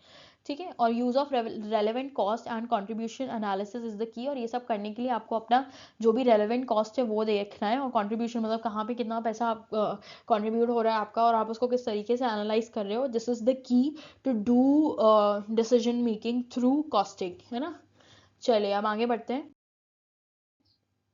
Next we have life cycle costing and target costing. So what is life cycle costing? We'll see that first. Analyzing total cost of a product over its life from design to disposal. मतलब अगर आप एक पूरा नया कोई product बना रहे हो और आप डिज़ाइन से लेके और डिस्पोजल तक के जो प्रोसेस है उसके बीच में उसको कितना पैसा लग रहा है उस प्रोडक्ट को पूरा होने में, उसको लाइफ साइकिल कॉस्टिंग बोलते हैं। ठीक है, और वेर इज द और इसके जो फेजेस हैं वो होते हैं design, production, operation, maintenance, disposal. ठीक है, until it is reaching to your particular consumer base, design करने से लेकर डिस्पोज करने तक उसमें कितना पैसा आ रहा है उसको लाइफ साइकिल कॉस्टिंग बोलते हैं उस प्रोडक्ट की। Whereas target costing is target price minus desired profit.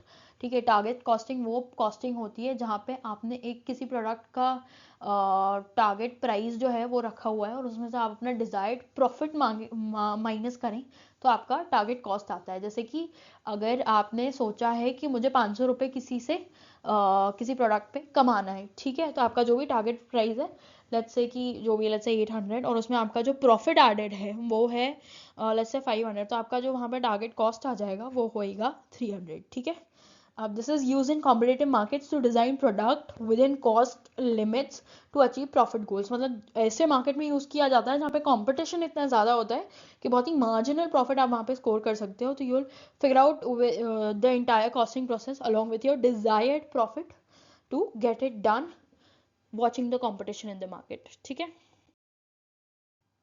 also the Japanese person I was speaking about was Taichi Ono. ठीक है, this is the person who's credited with introducing the just in time costing. ठीक है, और इन्होंने ये system apply किया था Toyota में 1970s में। ठीक है, okay, let's move forward. Now we're doing financial statement analysis. That is like here we'll talk about financial ratios and cash flows and etc. ठीक है, तो पहला चीज़ है हमारा ratio analysis. Ratio analysis involves comparing two related accounting figures to evaluate financial performance and position. ठीक है, और इसके यूज़ है आपके आप like you can use the ratios to access profitability and liquidity, interform and trend comparison, managerial control and forecasting. I think these are very self-explanatory, and the limitations of ratios are those are only like based on historical data, and they may be affected by accounting policies, and no standard benchmark is there. Like obviously there's there कि standard ratio ये होना चाहिए, but it has not very specific industrial relationship to you know like बहुत बारी ऐसा हो सकता है कि आप स्टैंडर्ड रेशियो से तो मैच कर रहे हैं but obviously the financial existence and everything is not very clearly validating.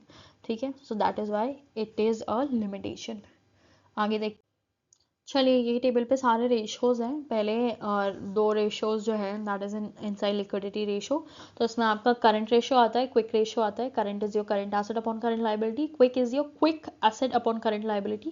Quick asset is nothing but current asset minus inventory and prepaid expenses. ठीक है, और ये मेजर करता है आपका शॉर्ट टर्म सॉल्वेंसी। वैसे ही सॉल्वेंसी रेशियोज होते हैं, उसमें आपका डेट इक्विटी रेशियो आता है, प्रोप्राइटरी रेशियो आता है। ठीक है, debt equity ratio is total date upon share holders equity, and proprietary ratio is shareholders fund divided by total assets। ठीक है, और ये आपका मेजर करता है लॉन्ग टर्म सॉल्वेंसी। ठीक है, और फिर आता है प्रॉफिटेबिलिटी रेशियो, तो उसमें ग्रॉस प्रॉफिट, नेट प्रॉफिट, ठीक है, रिटर्न ऑन कैपिटल एम्प्लॉयड, ये सारी चीज़ें आती हैं। Gross profit is your gross profit upon net sales, net profit is your net profit upon net sales, and return on capital employed is EBIT which is earning before interest and tax divided by capital employed in 200। ठीक है, तो ये आपके business की overall efficiency को major करते हैं। फिर आता है आपका एक्टिविटी टर्नओवर रेशियो, तो उसमें आपका इन्वेंट्री टर्नओवर होता है और डेट टर्नओवर होता है, ठीक है। तो जब आप इन्वेंट्री टर्नओवर निकालते हो तो you'll do cost of goods sold upon average inventory, और डेटर्स टर्नओवर निकालते हो तो निकालते हो net credit sales upon average debtors, ठीक है। ये मेजर करता है कि how efficiently assets are use, आप अपने एसेट्स को कितनी एफिशिएंटली तरीके से यूज करते हैं इज शोन बाय एक्टिविटी या फिर टर्नओवर रेशियोज। और फिर है मार्केट रेशियोज, जिसमें आपका अर्निंग पर शेयर आता है। तो आपका जो भी नेट प्रॉफिट आफ्टर टैक्स है उसको आप नंबर ऑफ इक्विटी शेयर से डिवाइड करेंगे तो आपका अर्निंग पर शेयर आ जाएगा, ठीक है। और एक आता है आपका डिविडेंड यील्ड रेशियो। तो dividend yield ratio is basically dividend per share divided by market price per share. Dividend yield ratio is different from just dividend ratio, तो प्लीज कंफ्यूज मत होइएगा, it says dividend per share divided by market price per share, ठीक है। ये आपके market performances को major करते हैं। ऑब्वियसली आप इसका स्क्रीनशॉट लीजिए, याद करिए, और अगर आपको न्यूमेरिकल वीडियो चाहिए तो प्लीज कमेंट करिए। Next we have fund flow analysis. तो फंड फ्लो एनालिसिस क्या होता है? This shows the movement inflow and outflow of working capital between two balance sheet dates. मतलब कि 2 साल की बैलेंस शीट ले लीजिए आप, और इसके बीच में जो भी आपके डेट्स हैं बैलेंस शीट के, also it could be for 6 months also, ऐसे डिपेंड करता है whatever the company chooses to make it for, but it is mainly for working capital, ठीक है। और इसमें आप मेंटेन करते हैं कि कितना वर्किंग कैपिटल जो है वो आया। वर्किंग कैपिटल इज बेसिकली और like current assets and current liability, ठीक है। Current asset minus current liability is your working capital. तो कितना करंट एसेट आया और कितना करंट लाइबिलिटी पे यू आर स्पेंडिंग, तो इसके बीच का जो डिफरेंस होता है दैट इज वर्किंग कैपिटल, ठीक है। Fund flow statement explains why working capital increase और डिक्रीज, मतलब आपका वर्किंग कैपिटल कैसे कम हुआ और कैसे बढ़ा, ये आपको फंड फ्लो स्टेटमेंट में दिखता है, ठीक है। इसमें क्या क्या करना होता है आपको एक पहले स्केड्यूल बनाना होता है चेंजेस इन वर्किंग कैपिटल, और फिर उसके बाद आप स्टेटमेंट बनाते हैं sources and application of fund का। सोर्सेज मतलब आपको कहाँ कहाँ से फंड्स आए, और एप्लीकेशन मतलब कि वो फंड को आपने कहाँ कहाँ अप्लाई किया, कहाँ कहाँ स्पेंड किया या यूज़ किया, ठीक है। तो पहले आप चेंजेस इन वर्किंग कैपिटल का स्केड्यूल बनाते हैं, उसके बाद statement of sources and application of funds बनती है within fund flow analysis to analyse the working capital between two balance sheet dates. या तो यहाँ पे देख लेते हैं सोर्सेज ऑफ जो फंड्स हैं, उसमें हम देखते हैं कि आपका पैसा कहाँ कहाँ से आया। तो हम यहाँ पे लिखते हैं issue of debenture, sale of fixed asset, funds from operation and all of that. And application of funds मतलब कि आपने कहाँ कहाँ पे फंड्स लगाए, purchase of fixed asset, redemption of debenture, payment of dividend and all of that, ठीक है। चलिए अब देखते हैं आगे cash flow analysis. Cash flow analysis जो है वो आपके अकाउंटिंग स्टैंडर्ड 3 में मेंशन होता है। ऑल्सो मैंने यहाँ पे अकाउंटिंग स्टैंडर्ड्स और IFRS की लिस्ट नहीं दी है, आप लिटरली गूगल पे जाएं, अकाउंटिंग स्टैंडर्ड की लिस्ट निकालें और IFRS की लिस्ट निकालें, और एग्जाम होने से पहले एटलीस्ट उसको 10 बार रिवाइज करें। हो सकता है it's a very old school way of making marks, लेकिन कुछ कहा नहीं जा सकता है। मे बी किसी एग्जाम में एक भी नहीं पूछे जाते और किसी एग्जाम में 4 4 क्वेश्चन आ जाते हैं, मैच द फॉलोइंग आ जाता है अकाउंटिंग स्टैंडर्ड से रिलेटेड। तो जो आपको direct statistically data related marks हैं, at least you should not lose them, ठीक है। तो लिटरली आपको 2 लिस्ट मिल जाएंगी, लिटरली चार्टर्ड अकाउंटिंग की जो ऑफिशियल वेबसाइट है आप वहाँ से निकाल सकते हैं, इट्स वेरी इजी, और उसका स्क्रीनशॉट लेके आप ज़रूर याद करिए, है ना। So talking about cash flow, this shows inflows and outflows of cash and cash equivalents during a period. एक पीरियड के बीच में कितना कैश इन आया है आपके बिजनेस में और कितना कैश बाहर गया है, उसको कैश फ्लो बोलते हैं, ठीक है। इसमें मेजरली 3 एक्टिविटीज होती हैं, एक होती है ऑपरेटिंग एक्टिविटी, दूसरी होती है इन्वेस्टिंग, और तीसरी होती है फाइनेंसिंग। तो ऑपरेटिंग एक्टिविटी में जो आपका कोर बिजनेस ऑपरेशन है, ठीक है, मतलब आपने कस्टमर से कितने पैसे रिसीव किए, कितने पैसे सप्लायर को पे किए, बेसिकली आपके बिजनेस का जो ऑपरेशनल एस्पेक्ट है वो ऑपरेटिंग एक्टिविटी में आता है। इन्वेस्टिंग में आता है purchase and sale of long term assets and investments, और फाइनेंसिंग एक्टिविटीज में आते हैं issue and repayment of share capital, everything related to share capital, loans, dividend and that financing aspect of the business, ठीक है। अब हम इसका use कब करते हैं? जब हमको फर्म की लिक्विडिटी मेजर करनी होती है कि हमारे पास कितना कैश फ्लो अवेलेबल है या कितना रिक्वायर्ड है टू डू अ बिजनेस, ठीक है। This helps in financial planning and it evaluates cash generating capacity, मतलब आपके बिजनेस के पास पैसा जनरेट करने की कितनी कैपेसिटी है, ये हमको कैश फ्लो एनालिसिस से पता चलता है, ठीक है। Next we have specialized accounting. तो उसमें पहला है हमारे पास ह्यूमन रिसोर्स अकाउंटिंग। अभी ये क्या होता है, let's just discuss quickly. This is a process of identifying, quantifying and reporting the value of human resource in the organization. आपके ऑर्गेनाइजेशन में कितने ह्यूमन रिसोर्स हैं, उनको आप numerically, like you can literally monetarial aspect पे वो कितनी ज़्यादा वैल्यूएबल हैं आपके फर्म के लिए, आप जब उसको मेजर करते हो और उसका जब आप अकाउंटिंग प्रोसेस करते हो तो उसको ह्यूमन रिसोर्स अकाउंटिंग बोलते हैं। इसका ऑब्जेक्टिव होता है to provide information on cost and value of employees. मतलब आप एक एम्प्लॉय पे कितना कॉस्ट लगा रहे हो, इन रिटर्न वो आपको कितना वैल्यू दे रहा है। मतलब अगर आप किसी एम्प्लॉय को 50,000 रुपये पे कर रहे हैं along with incentive bonus etcetera, if that is like going to 60-70,000, how much value is that employee creating for your firm, that is your human resource accounting. ठीक है। अब ऑब्जेक्टिव यही है to provide information on cost and value of employees to improve managerial decision making. आपको managerial decision making में help करता है, to whom to promote, to whom to you know like ask them to leave और whatever, all of that, and to whom to hire etcetera. ठीक है। This also measures the efficiency of human resource. एक किसी human की कितनी efficiency है, वो किस एफिशिएंसी से काम करता है, ये भी ह्यूमन रिसोर्स अकाउंटिंग में हम मेजर करते हैं। ठीक है। अब इसके मेथड्स होते हैं, हिस्टोरिकल कॉस्ट मेथड होता है, इसमें actual cost of recruitment, training, ये सब कुछ हम लिखते हैं कि हमने एक अकाउंट एक इंसान के ऊपर कितना खर्चा किया है, that is historical cost method.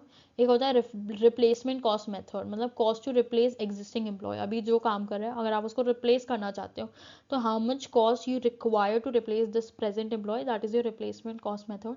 फिर आता है present value of future earnings. मतलब here you are calculating discounted value of expected earnings. मतलब कि आप in future after putting a lot of money to any individual or group of individual, how much you're expecting to earn, that is your present value of future earning. And then economic value method, मतलब based on contribution to the organization, how much that employee is contributing to your organization, that is economic value method. ठीक है। सो जो पहला method है that is your current purchasing power method, जिसमें आप you adjust item using general price index. अभी का जो जनरल प्राइस इंडेक्स है उसके हिसाब से आप चीज़ों को एडजस्ट करते हैं, that is your current purchasing power. और फिर करंट कॉस्ट अकाउंटिंग मेथड भी होता है, जिसमें आप एसेट्स एंड एक्सपेंसेस को रिकॉर्ड करते हैं अभी के रिप्लेसमेंट कॉस्ट के हिसाब से, करंट रिप्लेसमेंट कॉस्ट के हिसाब से आप उनको मेजर करते हैं, not in your not in your historical costing method. ठीक है। So this is inflation accounting where you try to show the effect of inflation in accounting and financial statements.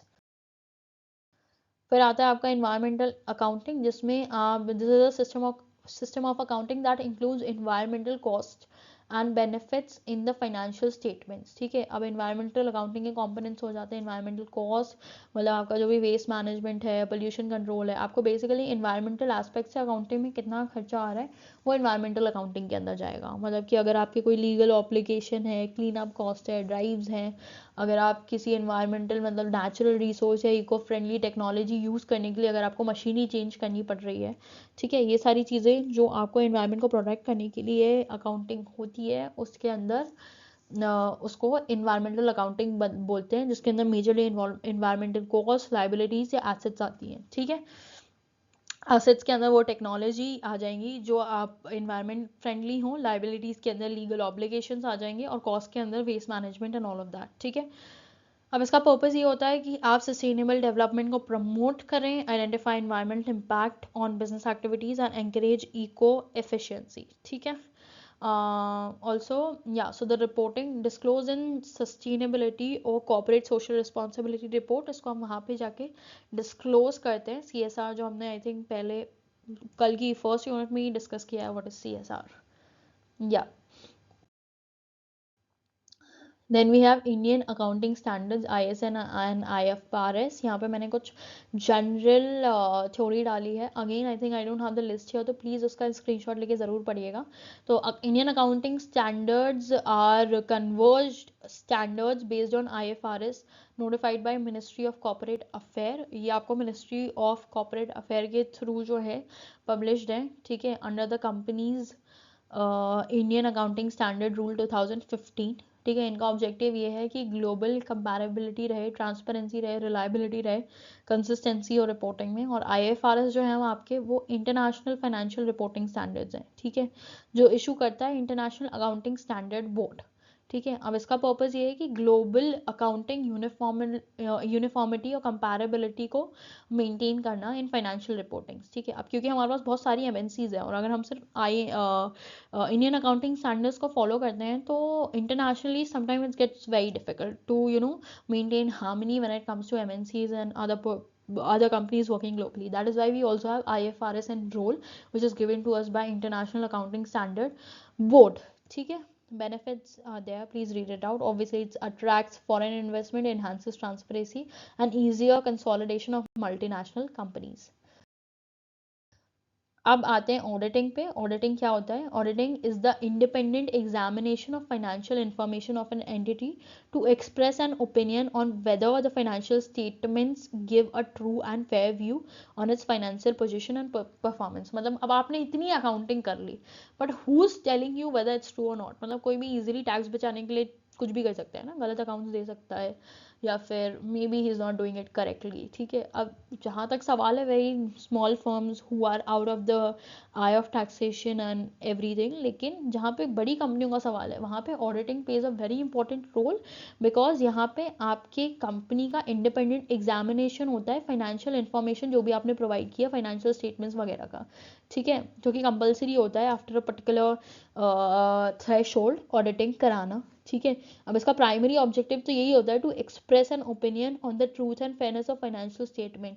मतलब आपके फाइनेंशियल स्टेटमेंट किस हद तक सही है उसको एक्सप्रेस करना के लिए ऑडिटिंग इज इम्पॉर्टेंट। फिर सेकेंडरी ऑब्जेक्टिव यही होता है कि अगर आपने कोई एरर्स या फ्रॉड किया है तो उसको डिटेक्ट किया जाए और आप जो अकाउंटिंग स्टैंडर्ड हैं और जो लीगल रिक्वायरमेंट है आप उसको कम उसके उसके विद इन आप अपने अकाउंटिंग और फाइनेंशियल अकाउंटिंग जो है वो फॉलो कर रहे हैं या नहीं कर रहे हैं। बेसिकली वो complying with accounting standards and legal requirement और not, that is ensured by auditing, ठीक है। नाउ यहाँ पे जो CAG है उसका फुल फॉर्म है controller and auditor general of India, ठीक है। ये एक इंडिपेंडेंट अथॉरिटी है जो रिस्पॉन्सिबल है ऑडिटिंग के लिए, ठीक है। तो अगर गवर्नमेंट ऑडिट कराती है तो that is conducted by CAG, ठीक है। फिर एक होती है आपकी cost audit which is verification of cost account and cost records. एक होती है आपकी टैक्स ऑडिट जो अंडर सेक्शन 44AB के थ्रू होती है ऑफ इनकम टैक्स, जहाँ पे आपका जो टैक्स वो है आपका जो भी टैक्स क्रेडिबिलिटी है उसको चेक किया जाता है। फिर उसके बाद मैनेजमेंट ऑडिट होती है which is for evaluation of managerial efficiency and effectiveness, जो शायद फर्म खुद के लिए करा सकता है। एक ऑपरेशनल ऑडिट होती है to focus on operational efficiency and productivity, ठीक है। So these are your general like these are all the kind of audits we have right now. और इसके अलावा कुछ किताबों में एक दो ऊपर नीचे हों तो प्लीज़ आप देख लीजिएगा, otherwise this much is enough, या। Actually, lastly, we have vouching. So, vouching is the examination of documentary evidence or vouchers to verify the authenticity and accuracy of accounting transaction. मतलब आपने जो भी accounting transaction mention किए हैं, whether it is your expenses or income या whatever, तो उसके proof क्या है, ठीक है। जो भी उसके evidences होते हैं उसको आपको एक document में इकट्ठा करके रखना होता है so that वो auditing के time पे cross check किए जा सके, तो उसको हम vouching बोलते हैं, ठीक है। The process of cross checking your evidences which should match with your accounting transaction. The process is known as the examination of all those documentary evidences is known as vouching. अब इसके objective होते हैं to check genuineness of your transaction, नहीं तो ऐसे तो कोई कुछ भी दिखा सकता है ना। Confirm correct classification in books and ensure transaction are properly authorized, ठीक है। There's this principle which says no voucher means no entry. Like every transaction must be supported by evidence. If there's no evidence of that transaction, then it will not be making further after auditing. Okay, so that was it for unit 2. I hope आपको सारे concepts properly समझ में आए होंगे। अगर आपको numerical video चाहिए for accounts and every PYQ which has came जिसमें कुछ numerical हो तो मैं वो आपके साथ solve करूँ, तो please आप comment करके बताइएगा। अगर enough comments आते हैं and if you people require that, I'll definitely make that video. और उसके अलावा अगर आपको कुछ नहीं समझ में आया अभी वो, please feel free to comment down below. I try to take your doubts separately in another doubt video. और please like, share, comment and subscribe to my channel. This will definitely give me a lot of motivation to bring all the good videos for your preparation, and I hope you clear it this time. Thank you so much for watching, and please come here for the another video from the same series. Thank you.